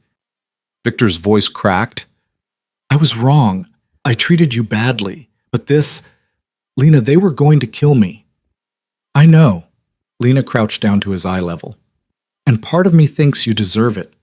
Part of me wants to watch them do it and not feel anything. But I'm not that person yet." "Yet?" Victor's good eye widened. "What has he done to you?" Before Lena could answer, the warehouse door slammed open and Alessio strode in with 4 men behind him. His face was carved from ice, his pale eyes landing on Lena with an intensity that made her stomach drop. "Get her out of here," he said to one of his men, his voice flat and dangerous. "No." Lena stood, putting herself between Alessio and Victor. "Not until we talk about this." "There's nothing to talk about." Alessio moved closer, and Lena could feel the controlled rage radiating off him. "You came here alone without telling me and put yourself in danger. Do you have any idea how reckless that was?" "I can handle myself." "Against what?" "2 of my men who weren't expecting you. What if this had been a trap? What if someone else knew you'd be here?" His voice didn't rise, but somehow got colder, sharper. "You don't get to take risks like this. Not when your safety is my responsibility." Lena's temper flared. "I'm not your property. I don't need permission to go where I want." "Well, when where you want is a warehouse where someone's being interrogated, yes, you do." Alessio's jaw was so tight, Lena could see the muscle jumping. "Get in the car, now." "What happens to him?" Lena gestured to Victor. "That's not your concern anymore." "It is if you're doing this because of me." Lena held her ground, even though every instinct said backing down from Alessio in this mood was the smart play. "I didn't ask for this. I didn't want him beaten or threatened or whatever you were planning to do with that knife." Alessio's eyes flicked to the linebacker, who suddenly looked very interested in the floor. "You were following my orders." "I know, but I'm telling you now, I want this stopped. No more. He's suffered enough." "He put his hands on you." Alessio's voice dropped to something lethal. "He bruised you, humiliated you, threw you away like garbage. And you think a few hits and some fear is enough consequence?" "I think I don't want blood on my hands." Lena's shout echoed in the warehouse. "I wanted his business ruined. I wanted him to understand what he did was wrong. I didn't want him dead in a warehouse because of me." Silence fell, heavy and thick. Victor was crying now, quiet, desperate sobs that made Lena's chest ache with complicated emotions she didn't want to examine. Alessio stared at her with an expression she couldn't read, something between fury and reassessment. Finally, he turned to the linebacker. Cut him loose. Take him to a hospital. Make sure he understands that if he speaks about this to anyone, police, press, his father, the consequences will be significantly worse than a beating. The linebacker moved immediately, cutting Victor's zip ties and hauling him to his feet. Victor nearly collapsed, his legs unable to hold him. He looked at Lena one last time, his ruined face full of something that might have been gratitude or accusation, or both. "I'm sorry," he whispered, "for everything. You deserved better." Lena said nothing. There was nothing to say. Victor was half carried out of the warehouse by two of Alessio's men, leaving her alone with Alessio, and a tension so thick she could barely breathe. "Get in the car," Alessio said again, his voice carefully controlled. "We're not doing this here." This time Lena didn't argue. She followed him out to the black SUV and climbed in the back. The ride back to his house was silent, Alessio staring out the window with his jaw clenched, and Lena trying to figure out whether she'd just made a terrible mistake. When they got home, Alessio headed straight for his office. Lena followed, not willing to let this sit and fester. He poured himself scotch, drained it in one swallow, and poured another before finally turning to face her. "Do you have any idea what you just did?" he asked quietly. "I stopped something I didn't want to happen. You undermined my authority in front of my men. You showed up at a location you weren't supposed to know about and countermanded my orders." He set the glass down hard enough that Lena was surprised it didn't shatter. "Do you understand how that makes me look? How it makes you look?" "I don't care how it makes me look." "Well, you should, because in my world, showing weakness gets you killed. Showing sentiment gets you exploited. And showing up to save someone who hurt you makes people think you can be manipulated through guilt or emotion." Alessio moved closer, and Lena forced herself not to step back. "I was handling Victor, my way. The way that ensures he never touches another woman without thinking about consequences. By killing him? By making him understand that certain actions have permanent ramifications." Alessio's pale eyes bored into hers. "But you stopped that. So now Victor walks away thinking that if he cries and begs, Lena Hart will save him, that her compassion is a weakness he can use." The words landed like slaps. Lena felt her face flush with anger and shame in equal measure. "I'm not weak for not wanting someone dead because of me." "I didn't say you were weak. I said you showed weakness. There's a difference." Alessio rubbed his face, exhaustion showing through the anger. "You can't have it both ways, Lena. You can't want power and protection and revenge, and then flinch when what that actually looks like gets ugly." "So what? I'm supposed to become someone who watches people get hurt and feels nothing? Just turn off my conscience and accept that violence is the answer to everything?" "I'm saying you need to decide who you want to be, because the version of you that lives in my house, learns my business, benefits from my protection, that version doesn't get to play innocent when the reality of what I do becomes inconvenient." His voice gentled slightly. "I'm not asking you to become cruel, Lena, but I am asking you to be honest about what you signed up for." Lena sank into one of the leather chairs near his desk, her anger draining into something more complicated. He was right, and she hated that he was right. She'd wanted Victor punished but hadn't thought through what that punishment would actually look like. Had wanted to exist in Alessio's world without confronting what that world actually was. "I got a text," she said quietly. "Someone told me where to go and when. I don't know what I thought, that maybe it was a test or a chance to prove I could handle myself." Alessio went very still. "Show me." Lena pulled out her phone and handed it to him. He examined the message, his expression darkening with each second. "This isn't from anyone who works for me," he said finally, "which means someone else knew about Victor's interrogation and wanted you there to see it. Wanted you to interfere."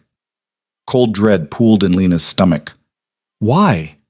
"To test your loyalty, to see if you'd choose me or your conscience, to create exactly the kind of division between us that we're having right now."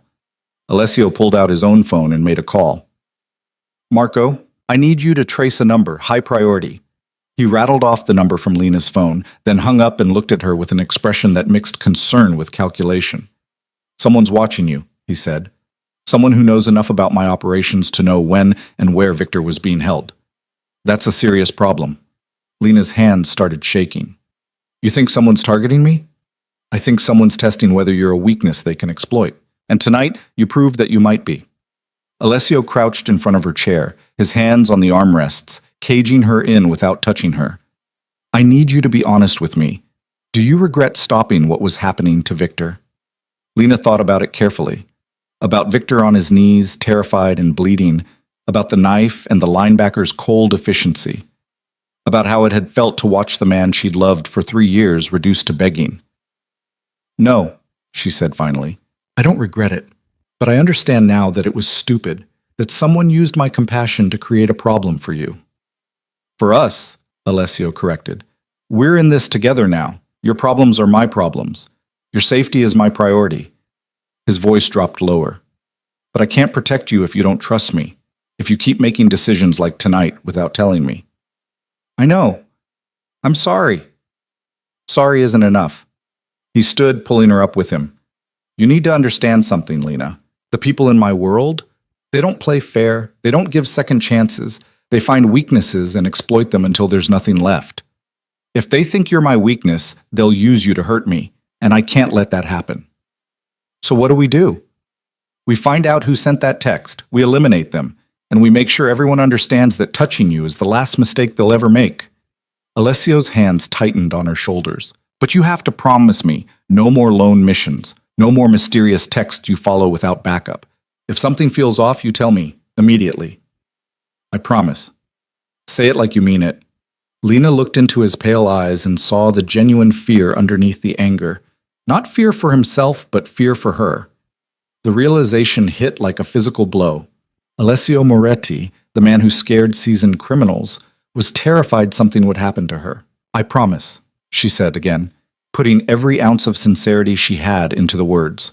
No more taking stupid risks. No more going places without telling you. I'll be careful. Something in his expression eased slightly. He pulled her closer, and for a moment Lena thought he might kiss her. But instead he just rested his forehead against hers, breathing like he'd been running. You're going to be the death of me, he muttered. I thought you were supposed to be the dangerous one. I am, which is why I know exactly how many ways this could go wrong. He stepped back, putting professional distance between them again.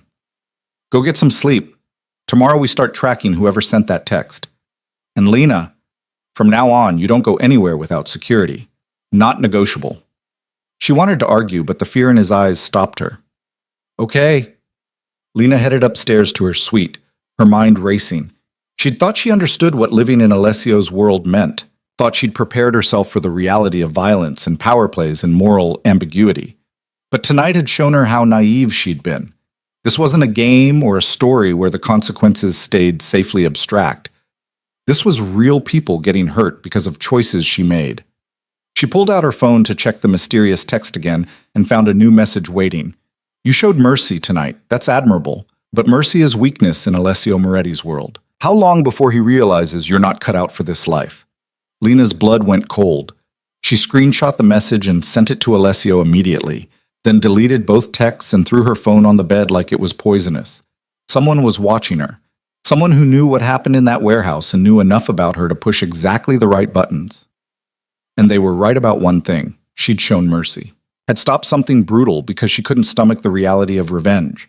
But as Lena stared at herself in the bathroom mirror, at the woman who'd lived in Alessio's house for 3 weeks and learned to fight and observe and move through rooms of powerful men without flinching, she realized something else too. She wasn't the same person who dropped that champagne tray. Wasn't the same woman who'd loved Victor Hale and believed patience would be rewarded. 3 weeks with Alessio had changed her in ways she was only beginning to understand. The question was whether she could change enough to survive what was coming. Because someone out there had decided she was a liability worth testing, and in Alessio's world that kind of attention was usually fatal. Her phone buzzed. A text from Alessio. Security detail starts tomorrow, everywhere you go. And Lena? Thank you for telling me about the second message. That's trust. We'll build on it. Lena climbed into bed and stared at the ceiling, listening to the house settle around her. Somewhere downstairs, Alessio was probably working through the night trying to find whoever had sent those texts, trying to eliminate a threat before it became lethal. And Lena was lying in a bedroom that still didn't quite feel like hers, in a house that represented a life she'd never imagined, protected by a man who terrified her and fascinated her in equal measure. 3 weeks ago, she'd been nobody important. Now she was somebody important enough to be worth targeting. She wasn't sure which was more dangerous. The security detail turned out to be a woman named Rachel who looked like she could bench press a car and had the personality of sandpaper. She appeared at breakfast the next morning, introduced herself with a nod, and took up position near the door like a particularly intimidating piece of furniture. "She goes everywhere with you," Alessio said, not looking up from his newspaper. "Bathroom breaks accepted." "I'm right here," Lena pointed out. "You can talk to me directly." "I'm aware. Rachel, Lena is stubborn and has terrible survival instincts. Don't let her out of your sight." Rachel's mouth twitched. Might have been a smile. Hard to tell. Lena spent the morning in the library working through a business finance course online while Rachel sat in the corner reading something on her phone. It should have felt oppressive, being watched constantly, but Rachel had a gift for being present without being intrusive. After an hour, Lena almost forgot she was there. Almost. Her phone buzzed around 11. A text from Maya. "Okay, seriously, where are you? Your stuff is still here, but you haven't been back in a month. Should I be worried, or did you finally snap and join a cult?" Lena stared at the message, trying to figure out how to explain the unexplainable. Finally, she typed, "Not a cult. Long story. I'm safe. I'll come get my stuff soon, I promise." Maya's response was immediate. "You better. And you're buying me drinks when you explain what long story means because I have theories and they're all insane." Lena smiled despite everything. Maya was probably the closest thing to a friend she had left, which said a lot about how isolated she'd become during the Victor years. She made a mental note to actually follow through on drinks and explanations, assuming she survived whatever was coming. Alessio appeared in the library doorway just before noon, his expression grim. "We need to talk. Conference room. Now." Rachel stood immediately, hand moving to her jacket where Lena knew she kept a weapon. The casual readiness was both reassuring and terrifying. The conference room was on the first floor, a sleek space with a table that could seat 12 and windows overlooking the garden. 3 men were already there when Lena arrived. The linebacker from the warehouse, a thin man with glasses who looked more accountant than criminal, and someone Lena didn't recognize, older and radiating the kind of authority that came from decades of command. "Lena, this is Marco," Alessio said, gesturing to the linebacker. "You've met. This is Steven, my financial analyst. And this is Antonio Russo. He runs operations in the Eastern District." Antonio's handshake was firm, his eyes assessing. "Miss Hart, I've heard interesting things about you." "Probably all true," Lena said, trying to match his tone. Alessio gestured for everyone to sit. Steven traced the texts. "Show her." The analyst pulled up something on his laptop and turned the screen toward Lena. The number was a burner, but whoever used it wasn't particularly careful. They activated it from a location we've tracked back to a building owned by Westbrook Properties. Lena's stomach dropped. Catherine's father? Or someone working for him? Alessio's expression was carved ice. "The question is whether this is personal retaliation, Catherine finding out about you and Victor, or something more strategic." Antonio leaned back in his chair. "The Westbrooks have been making moves in territory adjacent to yours for 6 months. Nothing overt, but enough that we've been watching. Using Victor's ex-girlfriend to create problems for you, that's the kind of indirect approach they favor." "So this isn't about me at all," Lena said slowly. "I'm just a convenient tool." "Your leverage," Alessio's voice was tight. "They see you as my weakness, something they can exploit to distract me or force mistakes." Lena thought about the text messages, the timing, the way someone had known exactly how to push her buttons. What do they want? "My territory, my shipping routes, my connections." Alessio stood and moved to the window, his back to the room. "Thomas Westbrook has been trying to expand his operations for years. I've blocked him at every turn. Using his daughter's engagement to Victor was supposed to give them access to Hale Industries' resources. When that started falling apart, thanks to our interventions, they needed a new angle. And that angle is me." Lena tried to keep the bitterness out of her voice. "Failed. So what? They're hoping you'll be so busy protecting me that you'll leave openings elsewhere?" "That's part of it. The other part is reputation." Antonio's voice was matter-of-fact. "If word gets out that Alessio Moretti's woman was used to manipulate him, it makes him look weak, makes people think he's vulnerable through emotional attachment." "I'm not his woman," Lena said automatically. The room went very quiet. Alessio turned from the window, his pale eyes finding hers with an intensity that made her breath catch. "Aren't you?" he asked quietly. The question hung in the air. Lena's heart hammered against her ribs, and she was suddenly aware that everyone in the room was watching this exchange with varying degrees of interest and discomfort. "We should discuss this later," she managed. "No, we should discuss it now." Alessio moved back to the table but didn't sit. "Because if you're just someone living in my house temporarily, someone I'm helping out of charity or obligation, then the Westbrooks are wrong about the leverage. But if you're more than that, if what we have is something I'd protect even when it's strategically stupid, then they're right, and we need to account for that in our planning." Lena felt her face flush. "You're asking me to define our relationship in front of 3 of your associates during a security briefing? I'm asking you to be honest, with them and with yourself." His voice gentled slightly. "Because the way we respond to this threat depends on what you mean to me, and I can't make that call without knowing where you stand." It was possibly the worst time and place for this conversation, but Alessio was right. They couldn't strategize effectively if everyone was pretending the elephant in the room didn't exist. Lena took a breath and met his eyes. "I don't know what we are, but I know I'm not here just for protection anymore. I'm here because when I think about leaving, about going back to my old life, it feels wrong, like trying to wear clothes that don't fit anymore." She paused. "So if that makes me leverage the Westbrooks can use, then yes, they're right." Something flickered in Alessio's expression. Satisfaction, maybe, or relief. He nodded once and turned back to the others. "Then we proceed on the assumption that Lena is a known vulnerability and plan accordingly." Marco cleared his throat. "With respect, boss, maybe the easier solution is to eliminate the vulnerability." Lena's blood went cold. Rachel's hand moved to her weapon. But Alessio just laughed, the sound sharp enough to cut. "If you're suggesting I remove Lena from the equation, Marco, I'd recommend choosing your next words very carefully." Marco held up both hands. "I meant remove her from their access. Send her somewhere they can't reach, temporarily, until we handle the Westbrook situation." "No." Lena surprised herself with the firmness in her voice. "I'm not running and hiding while you fight my battles." "This isn't your battle," Antonio said, not unkindly. "This is business. You're a civilian caught in crossfire. I stopped being a civilian when I moved into this house, when I started learning how this world works."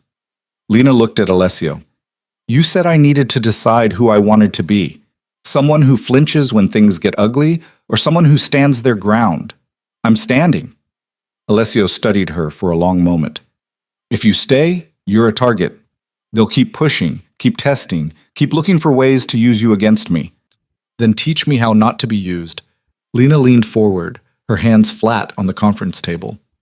"You've been training me to fight, to observe, to understand power dynamics. Extend that training. Make me someone they can't manipulate because I see them coming." Stephen, the analyst, actually smiled. "She's got spine. I like her." "Spine gets you killed if you don't have strategy to back it up." Antonio's tone was skeptical. "What exactly are you proposing, Miss Hart?" "I'm proposing I stop being passive in this. Stop being something that needs protecting and start being part of the solution." Lena looked around the table. "The Westbrooks think I'm weak, that I can be manipulated through guilt or fear or sentiment. Let them keep thinking that while we use their assumptions against them." Alessio's expression shifted from concern to calculation. "You want to play bait. I want to be useful. There's a difference." But Lena met his eyes. "You told me power comes from understanding what people need and providing it. The Westbrooks need me to be a weakness. We can give them that while actually setting a trap."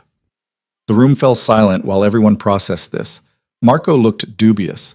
Stephen looked intrigued. Antonio looked like he was reassessing everything he'd assumed about Lena. Finally, Alessio spoke. "If we do this, and that's a significant if, you follow my instructions exactly. No improvising. No mercy missions like the warehouse. You do what I tell you, when I tell you, or the whole thing falls apart." "Agreed. And if at any point I decide the risk is too high, you accept that decision without argument." Lena hesitated, then nodded. "Okay." "Rachel stays with you at all times. You don't go anywhere, meet anyone, or make any decisions without clearing it through me first." "Yes." Alessio looked at Antonio. "Your assessment. Can this work?" Antonio stroked his jaw thoughtfully. "Depends on execution. The Westbrooks are arrogant, but not stupid. They'll be watching for traps. But if Miss Hart can sell vulnerability convincingly," he shrugged, "it might work. Especially if they think they're winning." "Stephen, I want full surveillance on all Westbrook properties. Financial tracking, communications monitoring, everything we can get legally and otherwise. Alessio was in full operational mode now, his voice crisp with command. Marco, pull in our contacts at the Port Authority. I want to know every shipment the Westbrooks have coming through in the next month. If they're planning something, it'll show up in their logistics. The meeting continued for another hour, strategies forming and reforming as they wargamed different scenarios. Lena listened and learned, watching how Alessio's mind worked through problems with ruthless efficiency. He was 3 steps ahead of everyone in the room, anticipating objections before they formed, seeing connections others missed. When they finally broke, Antonio approached Lena directly. You handled that well. Most civilians would have panicked or tried to pretend they weren't involved. I spent 3 years pretending. I'm done with it. His smile was approving. Alessio's instincts are usually good. I think he might be right about you. He paused. But understand something, Miss Hart. The life you're choosing. It doesn't come with an exit ramp. Once you're in this deep, you don't get to go back to normal. Make sure it's really what you want before you commit. After everyone left, Lena found herself alone with Alessio in the conference room. He was gathering papers, his movements precise, but she could feel the tension radiating off him. Say it, she said quietly. Whatever you're thinking. He set the papers down and turned to face her. I'm thinking that I should send you away. Put you on a plane to somewhere the Westbrooks can't reach and handle this without you. But you won't. No, because you'd hate me for it, and because you're right. You're not someone who needs protecting anymore. You're someone capable of standing beside me. He moved closer. But that doesn't mean I'm comfortable with you being bait. I'm not comfortable with it either, but I'm more uncomfortable with hiding and letting you handle everything alone. Alessio reached out and tucked a strand of hair behind her ear, the gesture unexpectedly tender. When did you become so brave? When I met someone who made me think I could be. Lena's voice came out softer than intended. You told me I'd been made small for 3 years. You've spent the last month showing me I could be something else. This is me choosing to be something else. Even if it's dangerous? Especially if it's dangerous. Safe never got me anything worth keeping. His hand lingered near her face, and Lena felt the air between them shift into something charged and complicated. They'd been dancing around this for weeks, the attraction neither of them wanted to name, the tension that built every time they were alone together. After this is over, Alessio said quietly, we're going to have a conversation about what we are to each other, a real one, with actual definitions and commitments. Why wait? Because I won't blur lines while you're in danger. Won't take advantage of adrenaline or proximity or the strange intimacy of shared danger. His thumb brushed her cheekbone. When we have that conversation, I want you clear-headed and certain, not caught up in the moment. Lena wanted to argue, wanted to close the distance between them and see what happened. But he was right. They had time, assuming they survived what was coming. The next 2 weeks were a masterclass in strategic manipulation. Stephen's surveillance caught Thomas Westbrook meeting with several of Alessio's business rivals, clearly building a coalition. Marco's port contacts revealed a major shipment scheduled for the end of the month, something big enough that the Westbrooks were pulling in resources from multiple territories. And Lena played her part perfectly. She started taking walks in the neighborhood, always with Rachel shadowing her, but at enough distance to appear vulnerable. She made sure to look uncertain, anxious, like someone in over her head. She even orchestrated a lunch with Maya at a restaurant she knew the Westbrooks had under surveillance, carefully dropping comments about feeling scared and trapped in Alessio's world. Maya, who remained blissfully unaware of the actual stakes, spent the entire lunch trying to convince Lena to get away from whatever weird situation you're in before it gets worse. It would have been funny if it weren't so close to genuine danger. The trap was sprung on a Wednesday night. Lena received another text from the mysterious number. You wanted out. Now's your chance. Black car at the corner of 5th and Morrison at midnight. Alone. We'll take you somewhere Moretti can't follow. She showed Alessio immediately. He read it 3 times, his expression unreadable. They think you're ready to run, he said finally, that the pressure's gotten to you. So we let them think they're rescuing me, follow them back to whoever sent the text, and confirm it's Westbrook. Lena tried to sound confident. Simple. Simple plans are usually the ones that get people killed. Alessio pulled out his phone and started texting. Rachel will be in the car with you, hidden. Marco's team will follow at distance. I'll be monitoring from here with Stephen. If anything feels wrong, anything at all, you abort. Rachel will handle extraction. What if they search the car for bugs or tracking devices? They will. But they won't find them because Steven's tech is better than theirs. Alessio looked up from his phone. Last chance to change your mind, Lena. I can handle this without using you as bait. I know, but we're stronger together than apart. She managed to smile. You taught me that. Midnight found Lena standing on the corner of 5th and Morrison, her breath forming clouds in the December air. Rachel was already in position, concealed in the back of the black sedan that had pulled up exactly on time. The driver was a woman Lena didn't recognize, middle-aged and professional-looking. Miss Hart? The driver asked through the lowered window. We're here to help you. Please get in. Lena climbed into the back seat, her heart hammering. The car pulled away from the curb smoothly. She waited for the driver to ask questions or explain where they were going, but the woman just drove in silence, taking turns that seemed random until Lena realized they were heading toward the warehouse district near the port. Her phone buzzed. A text from Alessio. We're tracking you. Marco's team is 3 cars back. You're doing great. The car finally pulled into an underground garage beneath a building Lena didn't recognize. The driver got out and opened Lena's door. This way, please. They took an elevator up 3 floors and emerged into what looked like a corporate office. Sleek, modern, completely normal, except for the 2 armed guards flanking the elevator. The driver led Lena down a hallway to a corner office where Thomas Westbrook waited behind a massive desk. He was older than Lena expected, maybe 60, with silver hair and the kind of face that suggested he'd been handsome once before power had carved it into something harder. He smiled when she entered, the expression not reaching his eyes. Miss Hart, thank you for coming. Please, sit.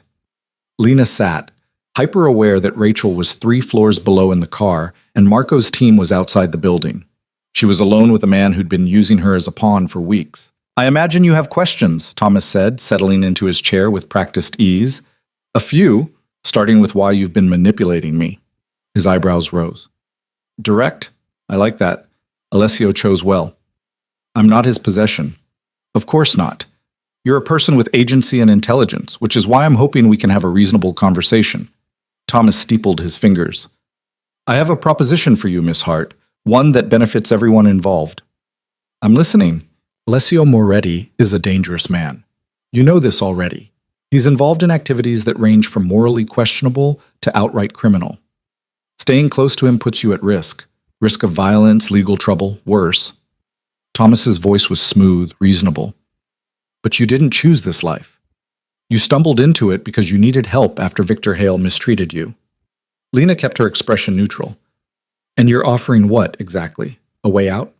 Protection, resources, a chance to start over somewhere safe, away from Moretti's influence. He pulled a folder from his desk and slid it across. I'm prepared to offer you a very generous settlement, enough to live comfortably anywhere you choose.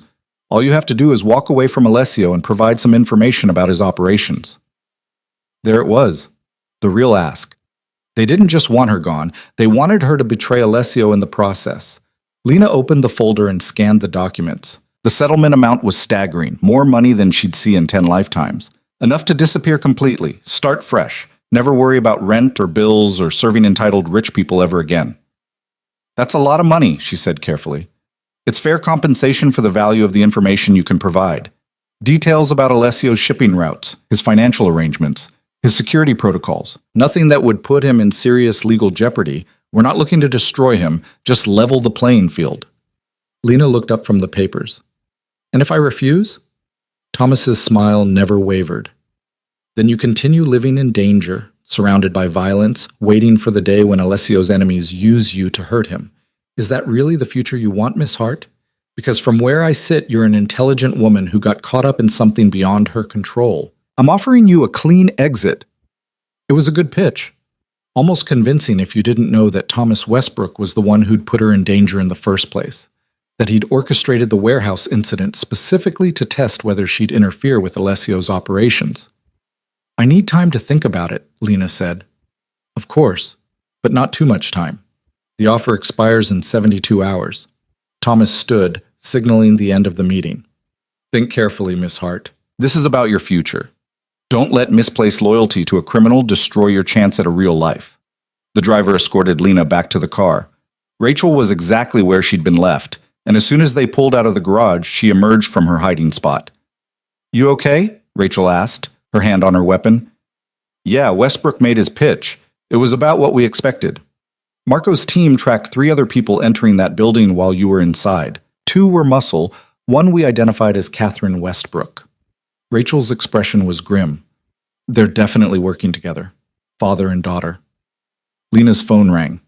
Alessio's name flashed on the screen. "Tell me," he said without preamble. Lena relayed the entire conversation while the car wound through late-night streets back toward Alessio's house. When she finished, there was silence on the other end of the line. "He's making his move," Alessio said finally. "The shipment at the port, that's the real play. He wants you out of the way, and my attention divided so he can move whatever he's bringing in without interference." "So what do we do?" "We give him what he thinks he wants." Alessio's voice carried dark satisfaction. "You're going to accept his offer, Lena. At least, that's what he's going to think." The final confrontation happened 3 nights later at the port. Stephen's surveillance had confirmed the Westbrook shipment was arriving at midnight, and Thomas had arranged a meeting to finalize Lena's defection at the same time, clearly hoping the distraction would give him cover. Lena wore a wire that Stephen swore was undetectable. Rachel stayed closer this time, along with 4 other members of Alessio's security team. And Alessio himself waited in a surveillance van 2 blocks away, monitoring everything through cameras and audio feeds. Thomas Westbrook looked pleased when Lena arrived at the designated warehouse near the docks. Catherine stood beside him, beautiful and cold in a designer coat that probably cost more than Lena used to make in a year. "Miss Hart, I'm glad you made the right choice." Thomas pulled out a briefcase and opened it, revealing stacks of cash. "Your settlement, as promised. All you need to do is sign the agreement and provide the information we discussed." Lena moved closer, looking at the money. It was real, tangible, proof that this was actually happening. "Before I sign," she said slowly, "I want to know why. Why go through all this trouble just to distract Alessio from one shipment?" Thomas smiled. "Because this isn't just one shipment, Miss Hart. This is the beginning of a new operational structure in this city. Alessio Moretti has controlled key territories for too long. It's time for a changing of the guard. By using me to manipulate him. By identifying his weakness and exploiting it. Nothing personal, just business." Thomas's expression hardened slightly. "Now, if you'll sign the agreement, we can all move forward." Lena picked up the pen he offered, looked at the paper, looked at Catherine, who was watching with barely concealed contempt. "One more question," Lena said. "Did you know what Victor did to me? When you sent those texts, when you orchestrated everything, did you know your fiancé had brutalized me?" Catherine's smile was razor sharp. "I knew Victor had a fling with some nobody. I knew that nobody was stupid enough to think it meant something. Beyond that?" She shrugged. "I didn't particularly care. You were useful as leverage. That's all that mattered." The casual cruelty of it took Lena's breath away. Not because it hurt. She was long past being hurt by the Hales and Westbrooks of the world, but because it was so perfectly calibrated to remind her of what she'd been to these people. Nobody important, a tool to be used and discarded. Lena set down the pen without signing. "Actually, I think I'll pass on your generous offer, Mr. Westbrook." The temperature in the warehouse dropped 10 degrees. Thomas's pleasant expression froze. "Excuse me?" "I said no. I'm not betraying Alessio. I'm not taking your blood money, and I'm definitely not helping you expand your operations into his territory." Lena smiled, and it felt good, felt powerful. "But thank you for confirming everything we needed to know about your plans." Thomas's face went from surprised to furious in seconds. "You're wearing a wire." "I am, and Alessio's been listening to everything you just admitted." Lena took a step back as Rachel and the security team materialized from the shadows. "You were right about one thing, though. I was leverage, just not the kind you thought." The warehouse doors burst open and Alessio walked in with a dozen men behind him, all of them armed and radiating controlled violence. Behind them came a group Lena didn't recognize, official-looking people in windbreakers with badges visible. "Thomas Westbrook," one of the badge wearers announced. "You're under arrest for conspiracy to commit customs fraud, bribery of port officials, and illegal importation of controlled substances. You have the right to remain silent."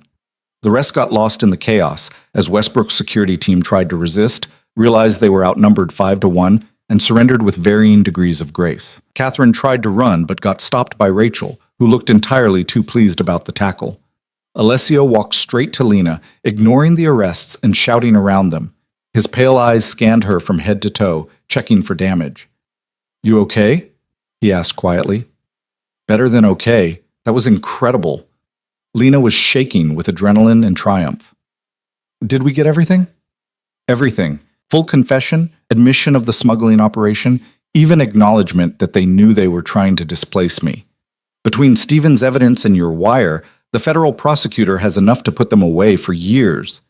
Alessio's hand found hers, fingers tangling together. "You did perfectly." "I had good teachers." Around them, the warehouse was clearing out.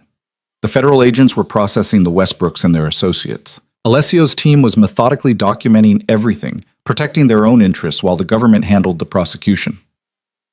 "What happens now?" Lena asked. "Now, the Westbrooks face federal charges that will tie up their operations for years. Their shipping routes get seized, their political connections get exposed, and anyone who thought about following their example gets a very clear message about what happens when you target my people." Alessio pulled her closer. "And you get to decide what comes next for you." "What do you mean?" "The threat's gone. You're safe. You could walk away from all this if you wanted. I'd make sure you had everything you needed to start over somewhere clean." His voice was carefully neutral. "Or you could stay. Keep learning. Keep building the life we've started here. But the choice is yours, Lena. It always has been." Lena looked around the warehouse at the evidence of what she'd just accomplished. A month ago, she'd been nobody important, a waitress who'd wasted 3 years on a man who didn't value her. Now she'd just helped take down a major criminal operation and walked away from enough money to live comfortably for life because she'd chosen loyalty over convenience. She thought about Alessio's house, the bedroom suite that had slowly become hers as she'd added personal touches. The training sessions every morning, the business meetings where she'd learned to read power and navigate complicated negotiations. The way Alessio looked at her like she was someone worth protecting and someone capable of standing on her own in the same breath. "I'm staying," she said. "Obviously." Alessio's smile was genuine, transforming his usually controlled expression into something warm and open. "Yeah? Yeah, you promised we'd have a conversation after this was over, about what we are to each other. I'm ready for that conversation." "Here? Now?" He looked around at the warehouse, the arrests, the organized chaos. "Right here, right now, because I don't want there to be any doubt." Lena moved closer, close enough that she had to tilt her head back to maintain eye contact. "I'm staying because I'm in love with you. Because somewhere between you teaching me to fight and showing me what real power looks like, I stopped being afraid and started being someone I actually recognize. And that person doesn't want to be anywhere but here with you, building whatever this becomes." The warehouse had gone silent. Lena realized dimly that everyone was watching. Rachel, Marco, the security team, probably half the federal agents. She didn't care. Alessio's hand came up to cup her face, his thumb brushing her cheekbone the way it had that day in the conference room. "You're sure? Because there's no going back after this. You'll be mine, and I'll be yours, and everyone in this city will know it." "I'm sure." He kissed her then, fierce and claiming and somehow gentle all at once. Lena kissed him back, pouring weeks of tension and fear and wanting into it, and distantly heard someone, probably Marco, mutter, "Finally," before Rachel shushed him. When they finally broke apart, Alessio rested his forehead against hers. "I love you too," in case that wasn't clear. It was pretty clear, but hearing it doesn't hurt. They stood there for another moment, wrapped up in each other while the warehouse cleared around them. Finally, Alessio pulled back slightly. "Come on, let's go home." Home. Not his house or the place Lena was staying. Home. The words settled into her chest and felt right in a way nothing had felt right in years. 6 months later, Lena stood in the same library where she'd first started her business courses and looked at the acceptance letter in her hands. Full scholarship to the MBA program at the State University, with enough flexibility that she could continue working with Alessio while completing her degree. "Congratulations," Alessio said from the doorway. He'd been watching her read the letter, his expression proud and satisfied. "I can't believe I got in." "I can. Your application was exceptional." He moved into the room and pulled her into his arms. though I may have made a few calls to ensure they understood what a valuable candidate you were. Lena pulled back to glare at him. You didn't. I made calls vouching for your character and work ethic. What they did with that information was entirely their decision. His smile was unrepentant.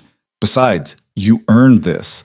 The calls just made sure they actually read your application instead of dismissing it. It should have annoyed her. A month ago, it would have. But Lena had learned that Alessio's version of support often looked like opening doors and then stepping back to let her walk through them.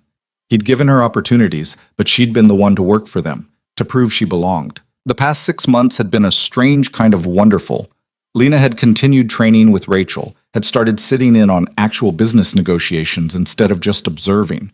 Alessio had slowly integrated her into the legitimate side of his operations, the property management, the security consulting, the investments that didn't require looking the other way. She'd also started a foundation, nothing massive yet, just a small fund that helped women leave abusive situations and rebuild their lives. It was funded partially by Alessio's money and partially by profits from his legitimate businesses, and it gave Lena a purpose beyond just existing in his world. Victor had disappeared. Rumor said he'd moved to the West Coast, that the Hale family had quietly removed him from any significant role at Hale Industries after the engagement fell apart. Lena didn't track him, didn't care where he ended up. That chapter of her life was closed, sealed, irrelevant to who she'd become. There's something else, Alessio said, pulling a small box from his pocket. I was going to wait until dinner, but this seems like the right moment. Lena's heart stopped. The box was the exact size and shape of...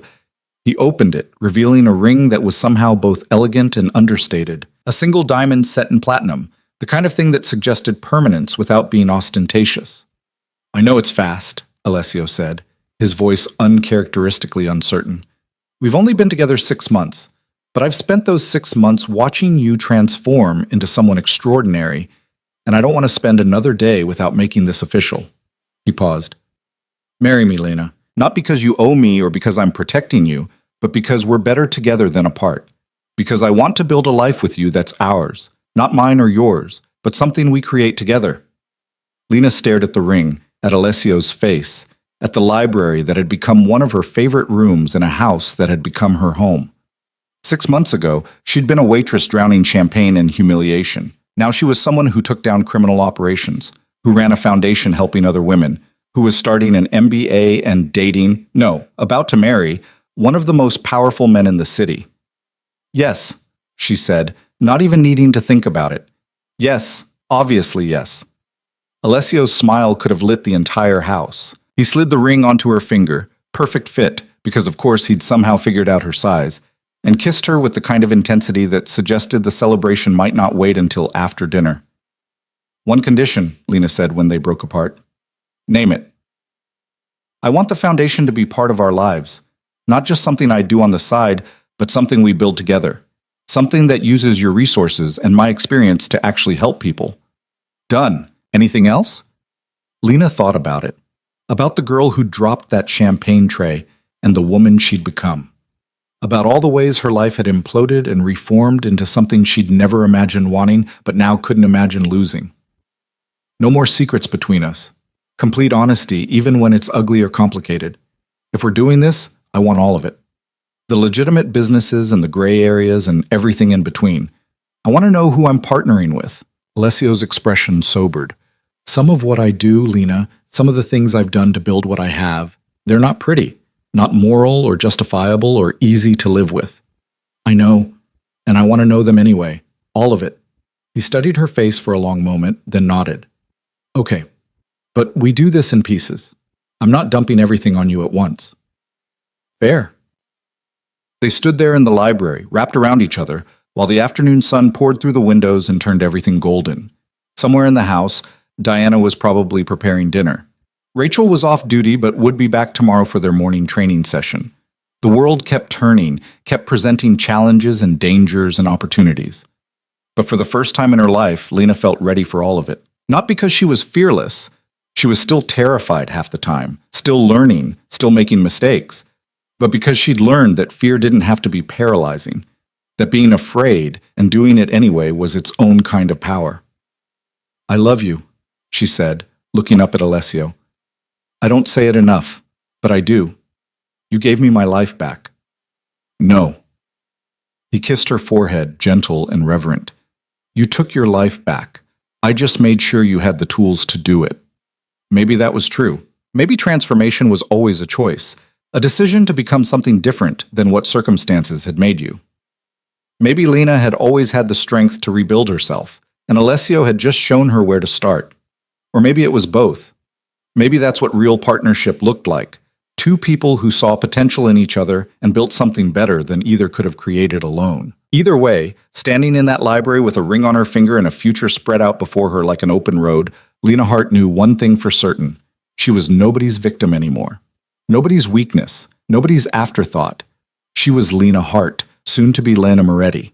She ran a foundation, was starting an MBA, could disarm someone twice her size and negotiate a business deal in the same afternoon. She'd helped bring down a criminal empire and walked away from blood money because loyalty mattered more than wealth. The girl who'd dropped the champagne tray was gone. The woman who'd replaced her was stronger, smarter, more dangerous, and more compassionate all at once. And that woman was exactly who Lena had always had the potential to be. She just needed someone to believe in her long enough for her to believe in herself. The rest would come. Challenges, dangers, complications that she couldn't anticipate yet. But standing there with Alessio, with her future unfurling in beautiful uncertainty, Lena wasn't afraid. She was ready.